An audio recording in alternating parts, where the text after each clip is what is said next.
আচ্ছা, তাহলে শুরু করে দিই নাকি? জি। আচ্ছা, প্রথমে সোনার তরী। সোনার তরী হচ্ছে কে লিখছেন? রবীন্দ্রনাথ ঠাকুর। আচ্ছা, ওকে। সোনার তরী কবিতাটা আমরা একটু শুরুতে প্রথম যেহেতু কবিতা একটু পড়ি, হ্যাঁ, আমরা পড়ি। ওকে। গগন গরজে মেঘ ঘন বরষা, কুলে একা বসে আছি নাহি ভরসা, রাশি রাশি ভাড়া ভাড়া ধান কাটা হলো সারা, ভরা নদী ক্ষুরধারা খরপরসা, কাটিতে কাটিতে ধান এলো বরসা, একখানি ছোট ক্ষেত আমি একেলা, চারিদিকে বাঁকা জল করিচ্ছে খেলা। ওকে, আমরা এই জিনিসগুলো একটু ব্যাখ্যা যদি জানতে পারতাম, আমার মনে হয় এজ স্টুডেন্ট হিসেবে আমারও শিখতে সুবিধা হতো যে আসলে কি বলছে না বলছে। আচ্ছা, এখানে কবি নিজেকে একজন কৃষকের সাথে তুলনা করছেন। তিনি একটি নদীর মাঝখানে একটি দ্বীপে আটক হয়ে আছেন অবস্থায়। ঠিক আছে, এখানে তিনি তার ফসল চাষ করেছেন, যে ফসলকে তিনি বলছেন ধান। সেই ধান চাষ করার পর তার রাশি রাশি ভাড়া ভাড়া ধান, অর্থাৎ অনেক বেশি ধান রয়েছে যেগুলো তার নিয়ে যেতে হবে এখন। কিন্তু নদীর স্রোত, যে স্রোতের বিশাল একটি মাত্রা রয়েছে, এমন সময় তার দেখা গেল যে বর্ষা চলে এলো, অর্থাৎ বৃষ্টি শুরু হয়ে যাবে এমন একটি ঘন মেঘ। ঠিক আছে, তাহলে মেঘ, কৃষক যে ধানগুলো কেটেছে এগুলো তো অবশ্যই নিয়ে যেতে হবে, পারে নিয়ে যেতে হবে, কিন্তু তার কাছে পারে নিয়ে যাওয়ার কোনো অপশন নাই। সে এখানে কি করছে, কে দেখছে যে নদীতে যে বাঁকা জল অর্থাৎ ঘন স্রোত অথবা বিশাল স্রোত, সেই স্রোতের কারণে সে এখন যেতে পারছে না। সে দেখছে যে সে খেতে একদম একেলা হয়ে গেছে। ওকে, আচ্ছা, এরপরে যদি আমরা যাই, এরপরে স্লাইড একটু দেখলাম। ওকে। পরপারে দেখি আঁকা তরু ছায়া মসি মাখা, গ্রামখানি মেঘে ঢাকা প্রভাত বেলা, এপারেতে ছোট ক্ষেত আমি একেলা। তাহলে এখানে কবি দেখছেন যে নদীর ওপারে একটি কুল আছে যেখানে গাছের ছায়া দেখা যাচ্ছে, অর্থাৎ সেখানে গেলে হয়তোবা তিনি একটি আশ্রয় খুঁজে পাবেন। কিন্তু তিনি এই যেখানে আছেন সেখানে কিন্তু একাই আছেন এই দ্বীপের মধ্যে। গান গেয়ে তরি বেয়ে কে আসে পারে, দেখে যেন মনে হয় চিনি ওহারে, ভরা পালে চলে যায় কোনো দিকে নাহে চায়, ঢেউগুলো নীর পায় ভাঙে দুধারে, দেখে যেন মনে হয় চিনি ওহারে। এমন সময় তিনি দেখতে পেলেন নদীতে এক নৌকা বেয়ে এক মাঝি যাচ্ছে। ঠিক আছে, সেই নৌকাকে দেখে মনে হলো যে সেটি একটি সোনার তৈরি নৌকা। সোনার তৈরি নৌকা, এবং সেই নৌকাতে ভরা একটি পাল দেওয়া আছে, অর্থাৎ বিশাল বড় পাল দেওয়া আছে, অর্থাৎ এটি নদীর যেই বিশাল স্রোত সেই স্রোতকে পার করে যেতে পারবে। আচ্ছা, ওকে। কিন্তু মাঝির কোনো দিকেই কোনো মনোযোগ নেই, আসলে মাঝি নিজের মনে খেয়ালে চলতেই থাকছেন। দেখে যেন, কিন্তু কবি এখন মনে করছেন, অর্থাৎ কৃষকের কাছে মনে হচ্ছে যে সে যেন মাঝিকে চেনে, কিন্তু সে পুরোপুরি মনে করতে পারছে না যে মাঝিটি আসলে কে। কিন্তু তার কাছে মনে হচ্ছে যে মাঝি হয়তো বা তার পরিচিত।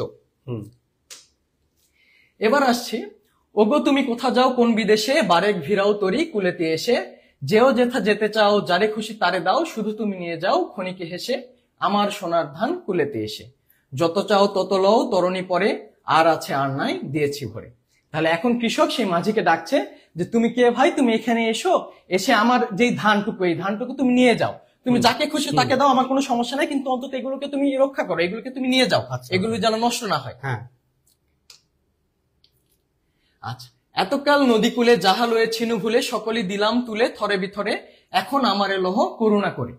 আচ্ছা, কৃষকের যে এতদিনের যেই পরিশ্রমের ফসল ধান, সে সবই থরে বিথরে সাজিয়ে নৌকায় তুলে দিল। তুলে দেওয়ার পর এখন বলছে যে আমি তো সবই তুলে দিলাম, এবার এখন করুণা করে আমাকেও তুলে নাও। আচ্ছা, ওকে। তারপর আসছে, ঠাই নাই ছোট সে তরি, আমারই সোনার ধানে গিয়েছে ভরি, শ্রাবণ গগন ঘিরে ঘন মেঘ ঘুরে ফিরে, শূন্য নদীর তীরে রহিন পরি, যাহা ছিল নিয়ে গেল সোনার তরি। আচ্ছা, তাহলে এখন সব ফসল যা ছিল নৌকায় তোলার পর কবি কি দেখলেন বা কৃষক কি দেখলেন, যে আসলে নৌকায় আর তার জায়গা সংকলনের কোনো জায়গা নেই। তার যে ফসল ছিল সেই ফসলটা তুলে দিয়ে নৌকা আসলে ভরে গিয়েছে, এখন তার আর কোনো স্থান হলো না, বরং সে পড়ে রইল শূন্য নদীর তীরে, যা তার ফসল ছিল সবই সোনার তরি নিয়ে গেল। ওকে। আচ্ছা, এই ছিল আমাদের কবিতার যেই মূল সারমর্ম বা লাইন বাই লাইন ব্যাখ্যা, আমরা সংক্ষেপে শেষ করলাম।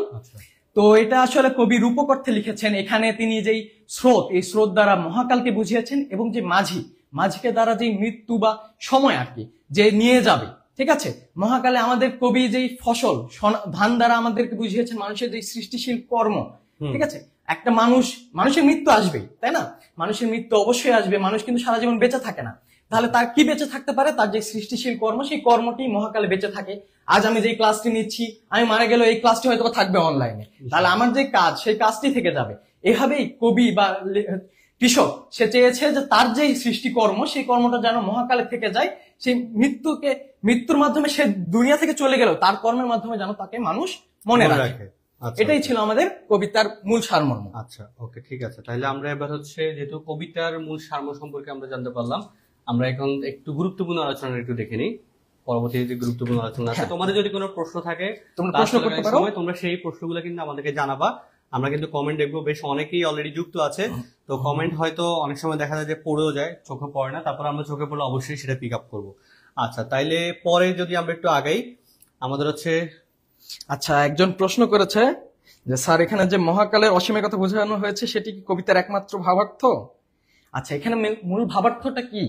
এখানে ভাবার্থটাই মূলত যে মানুষের যে সৃষ্টিশীল কর্ম এটা যেন জীবনে বেঁচে থাকে, মানুষ কাজটা এমন ভাবে করতে বলছে যেন সেটা বেঁচে থাকে। ঠিক আছে, আমি টাইম ওয়েস্ট করার মতো কিছু করলাম যেটা আসলে মানুষের জীবনে কাজে লাগলো না, মানুষ সেটাকে মনে রাখলো না, এমন কিছু না। যেন সৃষ্টিশীল কোনো কর্ম হয় সেটার মাধ্যমে যেন মানুষ তাকে মনে রাখে, তার কর্মটা যেন সারা জীবন মহাকালে টিকে থাকে। অবশ্যই ঠিক আছে, আমরা সারা জীবন মানুষের মনে জায়গা করে নিব কর্মের মাধ্যমে, চেহারা দিয়ে না। ঠিক আছে, তো চেহারা দেখে অন্যকে আকৃষ্ট করার চেষ্টা করার লাভ হবে না, আলটিমেটলি চেষ্টা করতে হবে যে কর্ম দেখিয়ে আকৃষ্ট করার। Okay fine. আচ্ছা, তারপর আমরা গুরুত্বপূর্ণ যেই তথ্যগুলো রয়েছে সেখানে আগাই।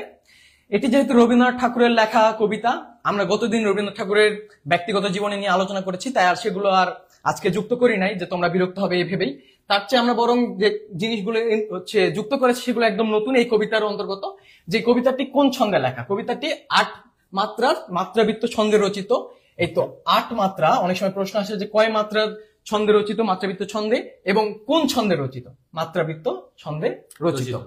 আচ্ছা, তারপর ভাড়া ভাড়া শব্দের অর্থ কি? ভাড়া ভাড়া শব্দের অর্থ বোঝা বোঝা বহু হয় এমন।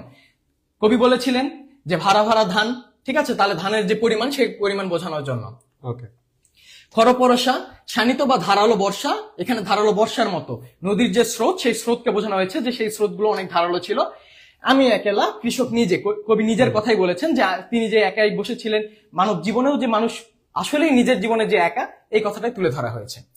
আচ্ছা, এরপর আমরা চলে আসি আজকের এমসিকিউ প্রশ্নে। ঠিক আছে, সোনাতরীর যে গুরুত্বপূর্ণ প্রশ্নগুলো আছে, এমসিকিউ প্রশ্ন, সেগুলো আমরা একটু দেখে নিই। Okay fine. তো প্রথম প্রশ্নটা আমি একটু পড়ি তোমাদের জন্য। প্রশ্নটা হচ্ছে, সোনাতরী কবিতায় কুলে একা বসে আছে কে? কৃষক বসে আছে, শ্রমিক বসে আছে, জমিদার বসে আছে, না ভিক্ষুক বসে আছে? বলো, কে বসে আছে? এটা খুবই সহজ প্রশ্ন, এটা সবাই পারবে জানি।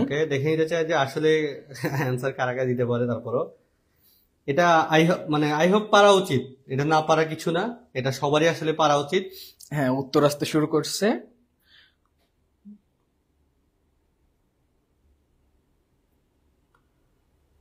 ওকে, আমরা একটু দেখি। উত্তর তো বেশ অনেকেই দিচ্ছ, দেখতে পাচ্ছি। একের ক অলরেডি পেয়ে গেলাম, সবাই মোটামুটি ক অ্যান্সারই দিয়েছো। আমরা দেখতে পাচ্ছি যে সোনাতরী কবিতা কৃষকের কথা, আমরা অলরেডি আলোচনার সময় বলেছিলাম যে সোনাতরী কবিতাটিতে কৃষকের কথা বলা ছিল, তার মানে এটা অ্যান্সারটা হচ্ছে কি কৃষক, তাই না? পরের যে প্রশ্নটা আছে একটু খেয়াল করো। থরে ভিতরে শব্দটির অর্থ কি? থরে ভিতরে শব্দটির অর্থ ব্যবচ্ছেদ করে, সুবিন্যস্ত করে, এলোমেলো করে, বিচ্ছিন্ন করে। ওকে, থরে ভিতরে। তাহলে কৃষক কি করেছিল? থরে ভিতরে তার ফসল সাজিয়ে দিয়েছিল। তাহলে থরে ভিতরে অর্থ কি? আচ্ছা, কৃষক যেহেতু থরে ভিতরে সাজিয়ে রেখেছে, আমার মনে হয় যে এটা অলরেডি তোমরা বুঝতে পারতেছো, এটা অ্যান্সার কি হওয়া উচিত? সুবিন্যস্ত করে, না? জি, আচ্ছা, সুবিন্যস্ত করে সাজিয়ে দেয় ফসল। সুবিন্যস্ত করে সাজানো ছিল। Okay fine. পরের প্রশ্নটা, রবীন্দ্রনাথ ঠাকুরের ছদ্মনাম কি? এটা হয়তো সবাই পারবে, মোটামুটি সবাই পারা উচিত। হ্যাঁ, খুবই গুরুত্বপূর্ণ প্রশ্ন। ওকে, রবীন্দ্রনাথ ঠাকুরের ছদ্মনাম, আমার মনে আছে এখনো যে আমি স্কুলে থাকতে আমাদের স্যার অনেকবার হচ্ছে ক্লাসরুমে এসে কথাটা বলতো। রবীন্দ্রনাথের কি? তারপর দেখি যে তোমরা পারো কিনা আসলে, একটু বলো দেখি। আচ্ছা, আমরা খুব একটা কমেন্ট নিব না, শুরুর দিকে একটু কমেন্ট নিচ্ছি, এরপর আর কমেন্ট খুব একটা পড়া হবে না। আচ্ছা, মাঝে মাঝে দুই একটা নিব, কিন্তু মাঝে এক দুইটা নেওয়া যায়, ঠিক আছে? হ্যাঁ, না হলে তোমাদের তো সময় কম। Okay fine. তাহলে এটার অ্যান্সারটা হচ্ছে কি ভানু সিং, না? জি, ভানু সিং। ঠিক আছে, ওকে ফাইন। পরের প্রশ্নটা একটু খেয়াল করি। আচ্ছা, কোন পঙ্ক্তিতে মাঝির অপরিচয়ের নির্বিকারত্ব ও নিরাসক্তি ফুটে উঠেছে? ভরা পালে চলে যায়, কোনো দিকে নাহি চাই, দেখে যেন মনে হয় চিনি উহারে, নাকি গান গেয়ে তরি বেয়ে কে আসে পারে? একটু আনকমন ভাবে প্রশ্নটা সাজানো আছে। হ্যাঁ, এটা একটু কিন্তু গুরুত্বপূর্ণ, যেহেতু সরাসরি কোনো উত্তর নেই। হ্যাঁ, এটা হচ্ছে তোমরা এই প্রশ্নটা অন্তত দিয়ে দেখি আসলে কারা কারা ট্যালেন্টেড স্টুডেন্ট, কারণ এই প্রশ্নটা একটু আনকমন, অনেকে আচ্ছা সবাই একটু প্রশ্নের নাম্বার দিয়ে অপশনটা লিখবে। হ্যাঁ, প্রশ্নের নাম্বার সহকারে অ্যান্সারটা দিলে আমাদের সুবিধা হচ্ছে, বুঝতে আমাদের সুবিধা হয় যে তোমরা আসলে ম্যাক্সিমাম স্টুডেন্টকে ওই প্রশ্ন উত্তরটা দিতে পারতেছো কিনা। দেখি এই প্রশ্নটা অ্যান্সার দাও, বাকিগুলো হচ্ছে আমরা কন্টিনিউ করা শুরু করব দ্রুত সময়ের মধ্যে। সবাই একটু ট্রাই করো দেখি অ্যান্সার করার, সবাই প্রশ্নটা দাও। আমরা আচ্ছা তোমরা প্রশ্নের নাম্বার দিও একটু। হ্যাঁ, প্রশ্ন নাম্বার হচ্ছে 4 নম্বর প্রশ্ন, 4 নম্বর প্রশ্ন উত্তর দাও সবাই। আচ্ছা 4-এ একজন লিখছে ঘ, হয় নাই।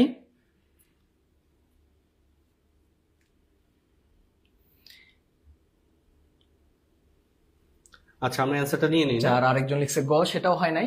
আচ্ছা এটার অ্যান্সার হলো কোন দিকে নাহি চায়। এখানে কি বলছে যে নির্বিকার, মাঝি নির্বিকার, মাঝির এদিকে আসলে কোনো আগ্রহ নেই, ঠিক আছে।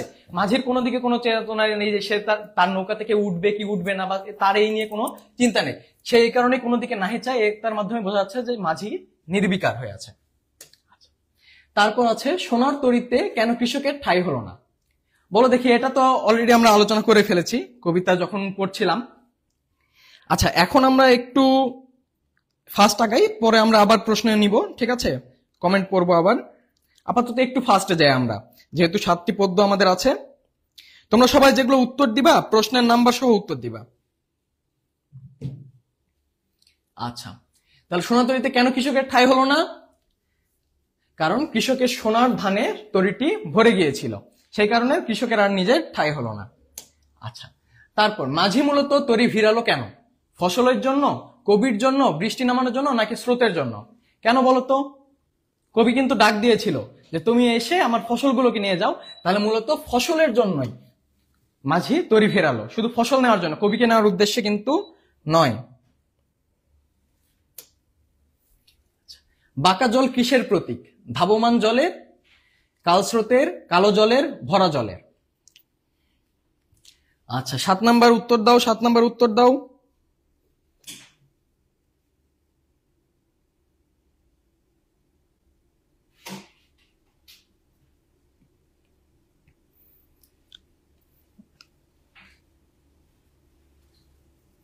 আচ্ছা 7-এর উত্তর এখন আমরা পাচ্ছি না, একটু স্লো হচ্ছে, যেহেতু নেটওয়ার্কের কারণে অনেকের মানে উত্তর দিতে একটু প্রবলেম হচ্ছে, হয়তো বা লাইভ কয়েক সেকেন্ড পরে টেলিকাস্ট হচ্ছে।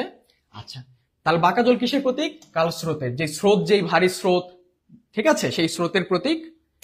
আচ্ছা তারপর আছে তরু ছায়া মসি মাখা বলতে কি বোঝানো হয়েছে? গাছপালার কালচে ছায়া, নদীর কালো স্রোত, আকাশের মেঘের ছায়া, মেঘের কালো ছায়া। তরু ছায়া মসি মাখা অর্থ কি? তরু অর্থ কি? গাছ, মসি অর্থ ছায়া, মানে অর্থাৎ কালো, ছায়াটা কেমন? কালো, মসি অর্থ কালো বা কালচে ধরনের, ঠিক আছে। তাহলে এটা কি? গাছপালার কালচে ছায়া, দূরের যেই গ্রামে দেখা যাচ্ছিল সেখানে যে ছায়া দেখা যাচ্ছিল সেটা। আচ্ছা রবীন্দ্রনাথ ঠাকুরের 15 বছর বয়সে প্রকাশিত কাব্যগ্রন্থ কোনটি? ভানুসিংহ ঠাকুরের পদাবলী, বনফুল, চিত্রা, নাকি সোনার তরী? আচ্ছা এটা আমরা উত্তর নিব, এটা একটু উত্তর দাও। 9 নাম্বার।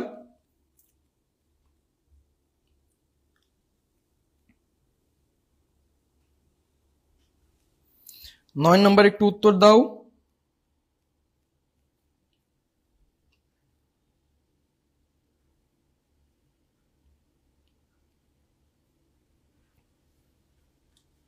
আচ্ছা 9-এর উত্তর পাচ্ছি না, একটু তাড়াতাড়ি লিখো। 9 নাম্বার।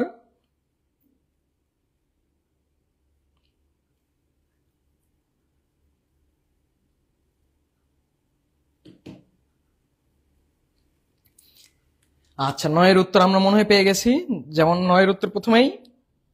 আচ্ছা 9 জান্নাতি আক্তার লিখেছে, তারপর প্রন্থিকা বড়ুয়া, শাওন আহমেদ। শাওন আহমেদ তোমার উত্তর কিন্তু ভুল হয়েছে, সোনার তরী না, বনফুল, ঠিক আছে। 15 বছর বয়সে প্রকাশিত যে কাব্যগ্রন্থ সেটি কি? বনফুল। মোহাম্মদ সাগর, হ্যাঁ হয়েছে। আচ্ছা তারপরে যাই, সোনার তরী কবিতায় কৃষক আসলে কে? কবি নিজে, নিঃসঙ্গতা, সময়, জীবন কর্ম। আমরা দেখেছি কবি নিজেই নিজেকে কৃষক হিসেবে বর্ণনা করেন, ঠিক আছে, তাহলে কবি নিজে। সোনার তরী কবিতায় সোনার ধান আসলে কি? বৃত্ত, মানুষের সৃষ্টিকর্ম, মূল্যবান সম্পদ, মহাকালের প্রতীক। তাহলে এখানে কবি রূপক অর্থে কি বুঝিয়েছেন? তার ফসল দ্বারা বুঝিয়েছেন মানুষের যে সৃষ্টিকর্ম, যেটা জীবনে টিকে থাকবে, সেই সৃষ্টিকর্মকে। সোনার তরীতে কৃষকের ঠাঁই হলো না কারণ মাঝি নিষ্ঠুর ছিল, সোনার ধানের তরী ভরে গিয়েছিল, কৃষকের ঔদাসীন্য। আচ্ছা, এখানে কেবলমাত্র একটি উত্তর, সোনার ধানে তরি ভরে গিয়েছিল, ঠিক আছে। তা বাদে মাঝি নিষ্ঠুর ছিল এমনও কোনো কিছু বলা নেই। এখন কেবলমাত্র সোনার, যেহেতু নৌকা নৌকা ভরে গিয়েছে, এখানে অন্য কারো আর স্থান হলো না, তাই এখানে কি হবে, শুধুমাত্র 2। মহাকাল ব্যক্তি মানুষকে গ্রহণ করে না, কারণ ব্যক্তি কাজে আসবে না, জীবন কর্মই মূলত অর্জন, কর্মই মানুষের আসল মানদণ্ড। তাহলে এখানে যে বলা হচ্ছে মহাকাল, ঠিক আছে, মহাকালে কি মানুষ কি কখনো অমর থাকে? মানুষ তো অমর থাকে না। তাহলে মানুষের কি অমর থাকে? যে সৃষ্টিকর্ম, ক্রিয়াশীল কর্ম, ঠিক আছে, সেই কর্মগুলোই থাকে। তাহলে কি থাকতেছে, ব্যক্তি কাজে আসবে না, ব্যক্তি তো কাজে থাকবে না, কারণ তার মৃত্যু হয়ে যাবে। জীবন কর্ম যেটা, সেটাই আসলে মূল অর্জন, এবং কর্মই মানুষের আসল মানদণ্ড। তাহলে সবগুলোই। কবি ছোট ক্ষেত বলতে কি বুঝিয়েছেন? কমায়তন, চরের ক্ষেত, মানুষের জীবন পরিধি একটিও নয়। আচ্ছা, এটিও কিন্তু রূপক অর্থে ছোট ক্ষেত, অর্থাৎ কি, মানুষের জীবন পরিধি। মানুষের জীবন আর কয় বছরের, ঠিক না? এটা অবশ্যই ছোট সময়, সেই সময়কে বোঝানো হয়েছে ছোট ক্ষেত দ্বারা মানুষের জীবন পরিধি।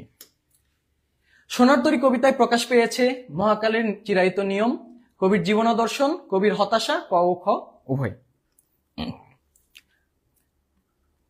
আচ্ছা, সোনার তরী কবিতা, এটা একটু উত্তর দাও, 15 নম্বর।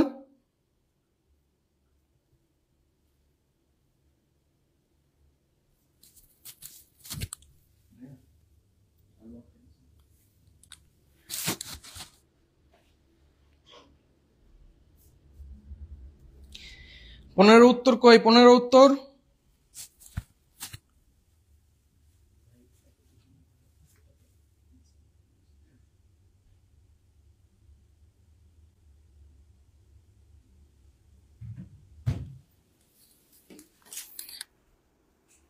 পনেরো উত্তর। আচ্ছা, একজন দিয়েছে ঘ, আলমা আক্তার উপমা। অলোক দেব, তোমার কিন্তু ভুল হয়েছে।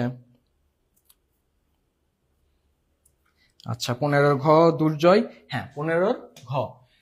মহাকালের যে চিরায়ত নিয়ম, সেই নিয়মকেও বোঝানো হয়েছে, এবং কবির যে জীবন দর্শন, কবি যে নিজে মনে যেটা করতেন, যে আসলে মৃত্যু হবে এবং তার যে সৃষ্টিকর্ম, তার মাধ্যমে তিনি বেঁচে থাকবেন, এটাকেই বোঝানো হয়েছে। তাহলে ক এবং খ উভয়। আচ্ছা, এবার আসছি আমরা পরের কবিতায়। বিদ্রোহী কে লিখেছেন? আমাদের বিদ্রোহী কবি কাজী নজরুল ইসলাম, এবং আমাদের একই সাথে জাতীয় কবি। ঠিক আছে, এখন আমরা কবিতায় যাই। আচ্ছা, এখন আচ্ছা, অনেকে দেখতেছি ক্লাসে আছে কিন্তু শেয়ার দেয় নাই। অনেক স্টুডেন্ট ক্লাসে আছে কিন্তু শেয়ার হয়েছে অল্প কয়টা। আচ্ছা, তোমরা যারা ক্লাসে আছো সবাই একটু কষ্ট করে প্লিজ, আমাদের এই ক্লাসের স্লাইড গুলো রেডি করতে আসলে অনেক কষ্ট হয়েছে। তোমরা যে এখন ক্লাস করতেছো, একটা করে অন্তত শেয়ার তোমরা একটু দিয়ে দাও। তোমরা তোমাদের 5 জন বন্ধুকে একটু মেনশন করে দাও, তারপরে কিন্তু আমরা এই কবিতাটা শুরু করব। সবাই সবার কলেজের কিংবা মেসেঞ্জার যে গ্রুপগুলো আছে, ক্লাস একটু শেয়ার করো। একটা ক্লিক করলে কিন্তু শেয়ার হয়ে যায় ক্লাস। আমরা 1000 জন প্রায় ক্লাস করতেছি, কিন্তু আমাদের ক্লাসটা শেয়ার হয়েছে অল্প কয়টা, এবং তার মধ্যে অনেকে শেয়ার করো নাই ক্লাসটা। প্লিজ একটু রিকোয়েস্ট, তোমরা একটু রিকোয়েস্টটা রাখো। ফ্রিতে ক্লাস করাচ্ছি, আমাদের এটার পিছনে এফোর্ট আছে। তোমরা একটু কষ্ট করে ক্লাসে একটু শেয়ার করে দাও, দেন আমরা ক্লাসটা শুরু করে দিই। সবাই একটু ক্লাসে শেয়ার করে দাও, 5 জন করে বন্ধুকে একটু মেনশন করে দাও। একটু কষ্ট করে বন্ধুদেরকে মেনশন করে দাও। এখনই ক্লাসটা শুরু করে দিব। আবার আমাদের এখানে হচ্ছে এখন কি বিদ্রোহী কবিতা, তাই না?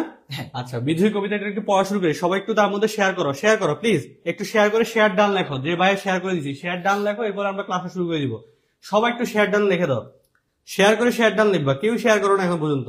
ওকে, অনেকে শেয়ার করতেছো, তবে প্লিজ সবাই একটু শেয়ার করে দাও। শেয়ার ডান লেখো, শেয়ার করে শেয়ার ডান লেখো। আমরা এখনই বাকি অংশটুকু পড়াবো। আমরা আর একটু ডিটেলস এর চেষ্টা করতেছি তোমাদের সাথে আলোচনা করার। ওকে, ফাইন। ওকে, শেয়ার ডান লিখছে অনেকেই। আচ্ছা, ঠিক আছে। 100 শেয়ার হলেই ক্লাস শুরু করে দিব। শেয়ার হয়েছে মাত্র 72টা। 100 শেয়ার হলে ক্লাস শুরু করবো। যাও, আর 30টা শেয়ার দাও। মিনিমাম 100 শেয়ার হওয়া উচিত। সবাই একটু শেয়ার দাও। ওকে, আর 16টা শেয়ার লাগে। 74টা শেয়ার হয়েছে। 100টা হওয়ার সাথে সাথে ক্লাস শুরু করবো। যাও, 100টা শেয়ার হওয়ার সাথে সাথে ক্লাসটা শুরু করবো। 74, 77, আর মাত্র 13টা শেয়ার লাগে। আর 13টা শেয়ার তিথি লিখেছো, কার কাছে শেয়ার করবো? তোমার ফেসবুক তোমার আইডিতে শেয়ার করে দাও। তোমার বন্ধু বান্ধবদেরকে একটু শেয়ার করে দাও। তোমার আইডিতে শেয়ার করো, বন্ধু বান্ধবদেরকে শেয়ার করো। অনেকেই লিখেছো শেয়ার ডান। আচ্ছা, মাত্র আর 11টা শেয়ার লাগে। ক্লাসে স্টুডেন্ট আছে 900-র উপরে। আর 11টা শেয়ার দাও। আর হচ্ছে 18, আর হচ্ছে কয়টা শেয়ার লাগে? 11টা না, সরি, আর হচ্ছে 17টা শেয়ার লাগে। 17টা। ওকে, আর হচ্ছে 15টা শেয়ার হলে কিন্তু ক্লাসে শুরু করে দিব। এই 15টা শেয়ার, জাস্ট 100টা শেয়ার তোমাদের কাছ থেকে দাবি করছি, আর বেশি কিছু দাবি করি নাই। ঠিক আছে, আর মাত্র 12টা শেয়ার লাগবে। 12টা শেয়ার হলে কিন্তু ক্লাস শুরু করে দিব। 8টা শেয়ার, সর্বশেষ 8টা শেয়ার। ওকে, 7টা শেয়ার, 5টা শেয়ার। ওকে, 4টা আরে শেয়ার একটু লাগবে। তাড়াতাড়ি। তাড়াতাড়ি, দ্রুত দ্রুত। 4টা শেয়ার লাগবে আর জাস্ট 4টা শেয়ার হলে কিন্তু ক্লাস শুরু করে দিব। সর্বশেষ অলরেডি 99টা শেয়ার হয়েছে, আর একটা শেয়ার হলে কিন্তু ক্লাস শুরু করবো। ওকে, 100 শেয়ার। ওকে ফাইন, শুরু করো। হ্যাঁ, থ্যাংক ইউ। আচ্ছা, ওকে। হ্যাঁ, তাহলে আমরা বিদ্রোহী কবিতা রিডিং করলাম না, যেহেতু এটা তোমরা অলরেডি করে ফেলেছো। আমরা এর যে মূল সারমর্ম, সেই সারমর্মতে চলে যাচ্ছি, কারণ সময় তোমাদেরও কম, আমাদেরও আসলে কম। ঠিক আছে, তোমাদের পড়তে হবে। আচ্ছা, তাহলে এখানে কি হবে যে বিদ্রোহী কবিতায় কবি আসলে কখন লিখেছেন? আচ্ছা, এটাতে আমরা প্রথমে আসি যে কাজী নজরুল ইসলাম যখন ব্রিটিশ উপনিবেশ থেকে যারা ছিল, মানে ব্রিটিশরা যারা ছিল, তারা যখন শোষণ নির্যাতন করত, সেই শোষণ নির্যাতনের বিরুদ্ধে এই কবিতাটি লিখেছিলেন। তিনি বিদ্রোহী, একদম এই কবিতা লেখার মাধ্যমে তিনি বিদ্রোহী কবি হিসেবে সবার সামনে এসেছিলেন। তখন তিনি তার নিজের যেই তার যে আত্মবিশ্বাস, কি বলে যে সাহস, সেই জিনিসগুলোকে তুলে ধরেছেন। ঠিক আছে, এখানে প্রথমে যেমন বলেছে, বলবীর বল উন্নত মম শির, শির নিহারি আমারই নত শির ওই শিখর হিমাদ্রির। আচ্ছা, এখানে তিনি কি বলেছেন? তিনি এতটাই তার আত্মমর্যাদায় তার শিখর, যা মাথা, তার এতটা উঁচু যে তার সামনে পাহাড়ও মাথা নিচু করে ফেলে। ঠিক আছে, তিনি নিজেকে কিসের? মহাপ্রলয়ের, নটরাজ, সাইক্লোন এবং ধ্বংসের সাথে তুলনা করেছেন। অর্থাৎ তার যে শক্তি, সেই শক্তিকে তিনি দেখাতে চেয়েছেন। আমি মহাভয়, তিনি কাউকে ভয় পান না। আমি অভিশাপ পৃথিবীর, তিনি পৃথিবীর জন্য অভিশাপ নয়, মানে অর্থাৎ যারা খারাপ তাদের জন্য অভিশাপ। আমি দুর্বার, আমি ভেঙে করি চুরমার, আমি অনিয়ম উশৃঙ্খল, আমি দলে যাই যত বন্ধন, যত নিয়ম কানুন শৃঙ্খল। তাহলে যত ধরনের অনিয়ম বিশৃঙ্খলা আছে, সকল কিছুর বিরুদ্ধে তিনি এগে ওঠেন। ঠিক আছে, তিনি সকল বিশৃঙ্খলাকে ভেঙে ফেলেন।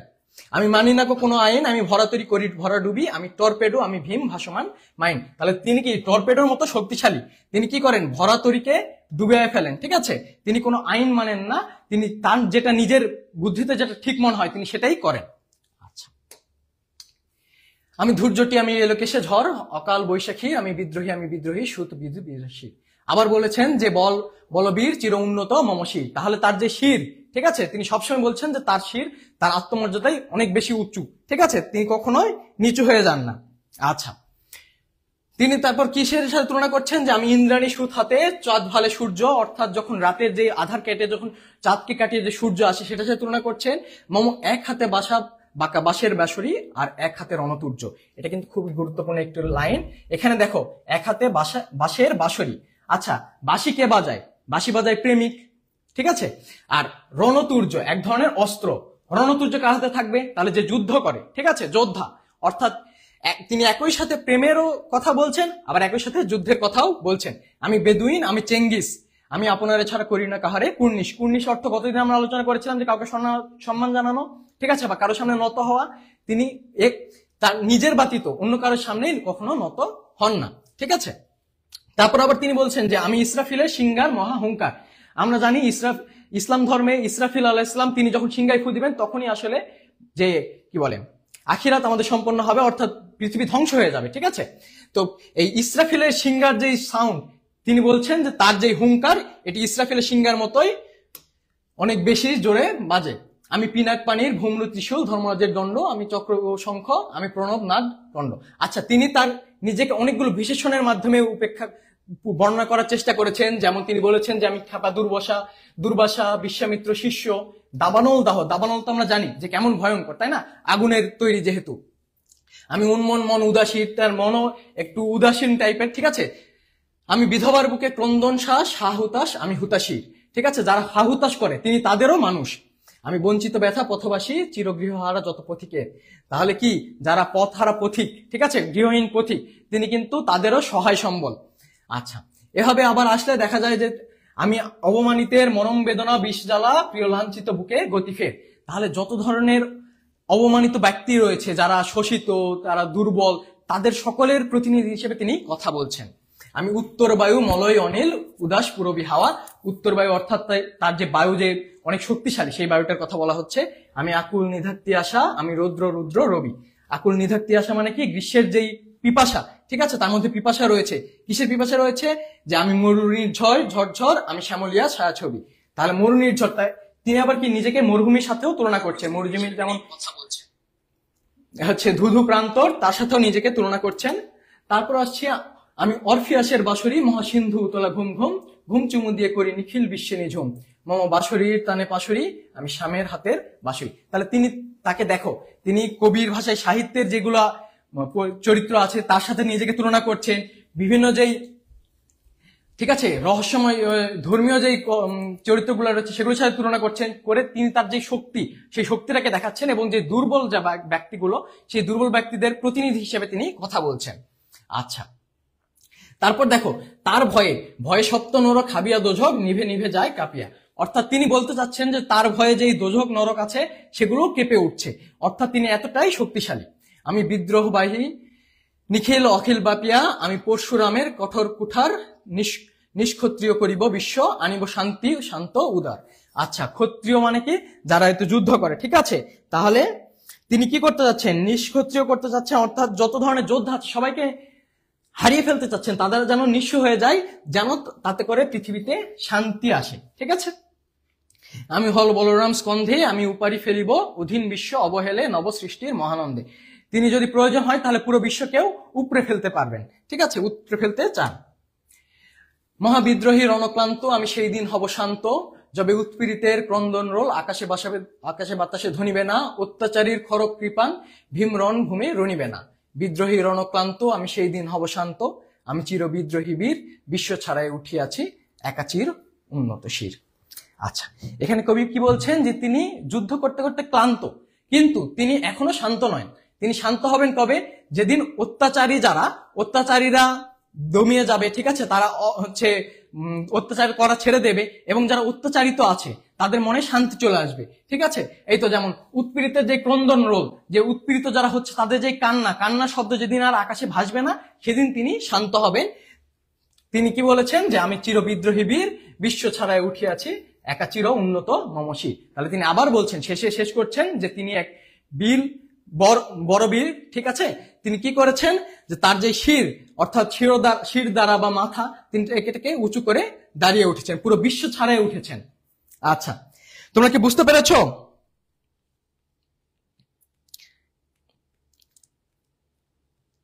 আচ্ছা, অযথা কমেন্ট কেউ করবা না, পড়া রিলেটেড কমেন্ট করো। হ্যাঁ, এমসি ক্লাসে যাব, ফারহানা এমসিকিউ ক্লাসে যাচ্ছি, এরপর একটু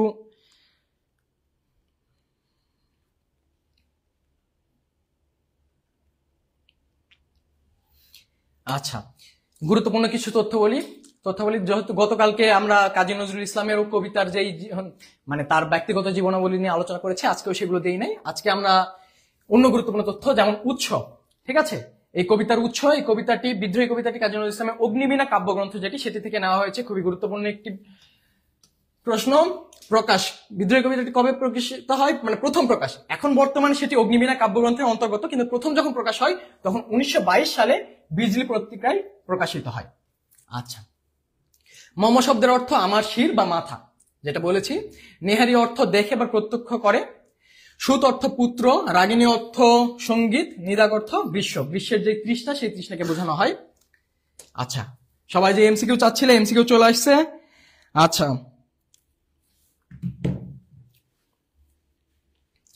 এমসিকিউ প্রথম প্রশ্নের উত্তর দাও দেখি। কাজী নজরুল ইসলাম কত বছর বয়সে লেটর দলে যোগ দেন? প্রথম প্রশ্ন, প্রথম এমসিকিউ এর উত্তর দাও তোমরা।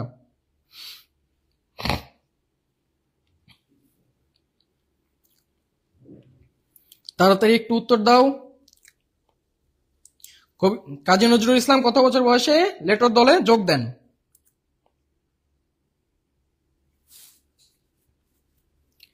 11 নাকি 13, 20 নাকি 12? তাড়াতাড়ি একটু উত্তর দাও, আমরা পরবর্তী প্রশ্নে যাব।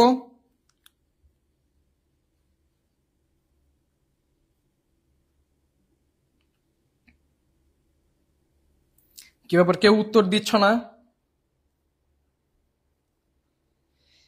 আচ্ছা, উত্তর না দিলে আর কি করার, আমরা তাহলে উত্তরে চলে যাই। কাজী নজরুল ইসলাম কত বছর বয়সে লেটর দলে যোগ দিয়েছেন? আমি ধরে নিচ্ছি যে কেউ পারছ না, এই কারণে উত্তর দিচ্ছ না। কত বছর বয়সে? 12 বছর বয়সে, ঠিক আছে। এখন অবধি কিন্তু কোনো উত্তর পাই নাই। আচ্ছা, অগ্নিবীণা কি জাতীয় রচনা? কাব্য নাকি নাটক নাকি গল্প নাকি উপন্যাস? আচ্ছা, উত্তর দিতে তোমাদের অনেক দেরি হচ্ছে, আমরা ধীরে ধীরে চলে যাই। অগ্নিবীণা একটি কাব্যগ্রন্থ। বিদ্রোহী কবিতায় কবি নিজেকে কিসের নটরাজ বলেছেন? বজ্রপাত, ঝড়, বন্যা নাকি মহাপ্রলয়ের? বলো দেখি, চেষ্টা করো একটু, কেউ তো উত্তর দিচ্ছ না।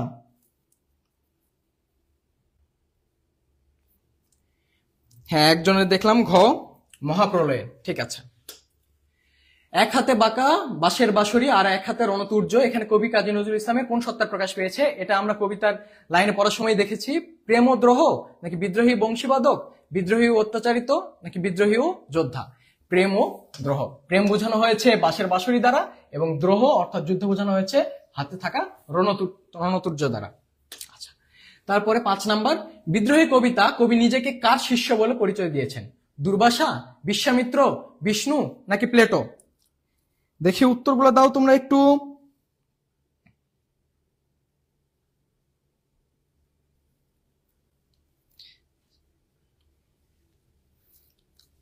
পাঁচ নাম্বার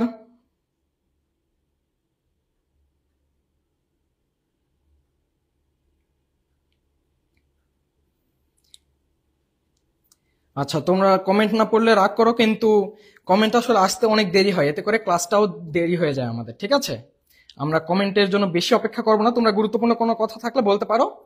এটা আমরা চলে যাই কি, বিশ্বামিত্র, তিনি তাকে বিশ্বামিত্রের শিষ্য বলে পরিচয় দিয়েছেন। আচ্ছা, বিদ্রোহী কবিতায় কবি নিজেকে কার বাঁশরি বলেছেন? ঠিক আছে, কার বাঁশরি বলেছেন? অরফিয়াসের বাঁশরি। কবি কবে শান্ত হবেন? শেষে ছিল, ঠিক আছে, শেষ প্যারায় ছিল সত্য প্রতিষ্ঠিত হবে, কবি যুদ্ধে জয়লাভ করলে, সাম্য প্রতিষ্ঠিত হলে নাকি অত্যাচারীর অত্যাচার বন্ধ হলে? আমি একটু অপেক্ষা করছি যে অনেকের উত্তরের জন্য, কিন্তু তোমাদের উত্তর তো আমি পাচ্ছি না। তাহলে কবি কি বলেছিলেন? যেদিন অত্যাচারীর অত্যাচার বন্ধ হয়ে যাবে, বাতাসে আর কোনো উৎপীড়িতের কান্না শোনা যাবে না, সেদিন তিনি শান্ত হবেন। তারপর আসি, বিদ্রোহী কবিতায় কবি নিজেকে কার সুত বলে পরিচয় দিয়েছেন? কার সুত বলে পরিচয় দিয়েছেন? রামের, ভীমের নাকি ইন্দ্রাণীর নাকি লক্ষণের? ইন্দ্রাণীর সুত বলে, সুত অর্থ পুত্র।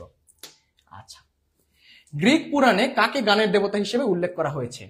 স্ট্রাভরেজি, ক্রিস মারাগোডাকিস, অ্যাপোলো নাকি জো মাইলো? বলো তো, তোমরা উত্তর দিতে থাকো, কিন্তু আমিও একটু আগাতে থাকি। ঠিক আছে, অ্যাপোলো। আচ্ছা, কবির বীরকে চির উন্নত মমশির বলার কারণ কি? কবি বীরকে চির উন্নত মমশির বলার কারণ হলো নিজেকে ঊর্ধ্বস্থানে বোঝানোর জন্য, বীর যোদ্ধা বলে প্রতিবাদে অবিচল বোঝাতে নাকি প্রতিবাদে উন্নত বোঝাতে? তিনি সবসময় কি দেখিয়েছেন? যে তার যে প্রতিবাদী কণ্ঠস্বর সেটি সবসময় অনেক উঁচু ছিল, তিনি কখনোই কারো কাছে হেরে যাননি। তাহলে কি ছিল? প্রতিবাদে অবিচল বোঝাতে। বিদ্রোহী কবিতায় ইসরাফিলের সিংহা মহাহুঙ্কার দ্বারা নিচের কোনটির দিকে ইঙ্গিত করেছেন? তীব্র আর্তনাদ, নতুনের আগমন, ধ্বংস নাকি সৃষ্টি? ইসরাফিলের সিংহার ফুতে কি হবে? পৃথিবী ধ্বংস হয়ে যাবে। তাহলে কি বোঝানো হয়েছে? ধ্বংস। বিদ্রোহী কবিতায় ব্যবহৃত ঐতিহাসিক চরিত্র কোনটি? নটরাজ, ভীম, চেঙ্গিস নাকি ওফিয়াস? আচ্ছা, নটরাজ, ভীম, ওফিয়াস এগুলো কিন্তু সাহিত্যের অথবা ধর্মের চরিত্র। চেঙ্গিস একটি ঐতিহাসিক চরিত্র। কবির শির দেখে কি নতশির হয়ে যায়? হিমালয় শিখর, পৃথিবীর বৃক্ষরাজি, পৃথিবীর মানুষ, অত্যাচারী শাসককুল। কোনটি নত হয়ে যায় বলো? প্রথম লাইনেই ছিল, একদম প্রথম 3 কি 4 নাম্বার লাইনে ছিল। হিমালয় শিখর, তার যেই উঁচু শির, সেই উঁচু শির দেখে হিমালয় শিখরও নত হয়ে যায়। আচ্ছা, বিদ্রোহী কবিতায় কাকে খ্যাপা বলা হয়েছে? দুর্বাসাকে, অরফিয়াসকে, শিবকে, ইসরাফিলকে? কাকে খ্যাপা বলা হয়েছে?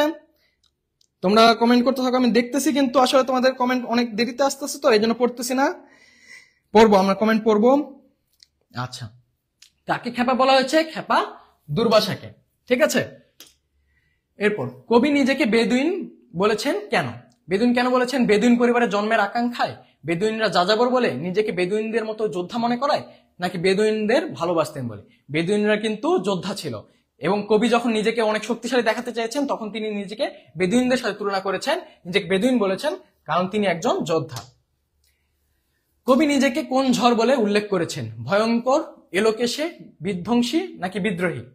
কবি নিজেকে এলোকেশে ঝড় বলে উল্লেখ করেছেন।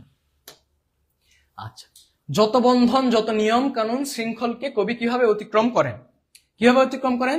দলে যান, ভেঙে যান, পিষে যান, নাকি মেনে নেন? তিনি কি করেন? দলে যান, অর্থাৎ সেগুলোকে মারিয়ে দেন। ঠিক আছে, যত ধরনের নিয়ম কানুন শৃঙ্খলা আছে সেগুলোকে তিনি দলিয়ে দেন বা মারিয়ে দেন, দিয়ে তিনি সামনে এগিয়ে যান। আচ্ছা, এখন আমাদের কোর্সের একটু কথা বলি। ঠিক আছে, আমাদের যে ঢাবি স্বপ্ন পূরণ ব্যাচ 4.0 সেটির ভর্তি কিন্তু চলছে, তোমরা জানো। আমাদের ডিউ ড্রিমার্স কিন্তু একটি অ্যাডমিশন প্ল্যাটফর্ম। ঠিক আছে, তোমাদের এইচএস শেষ করার পরে অনেকের স্বপ্ন থাকে যে ঢাকা বিশ্ববিদ্যালয়ে ভর্তি হবে। ঢাকা বিশ্ববিদ্যালয়ে শুধু ভর্তি না, একটি ভালো মেরিট নিয়ে ভর্তি হবে, কারণ নিজের পছন্দের যদি সাবজেক্ট পেতে চাও তাহলে অবশ্যই ভালো একটি মেরিট প্রয়োজন, তাই না? তাহলে এই ভালো মেরিটের জন্য আমাদের এই কোর্সটিতে ভর্তি হয়ে যেতে পারো।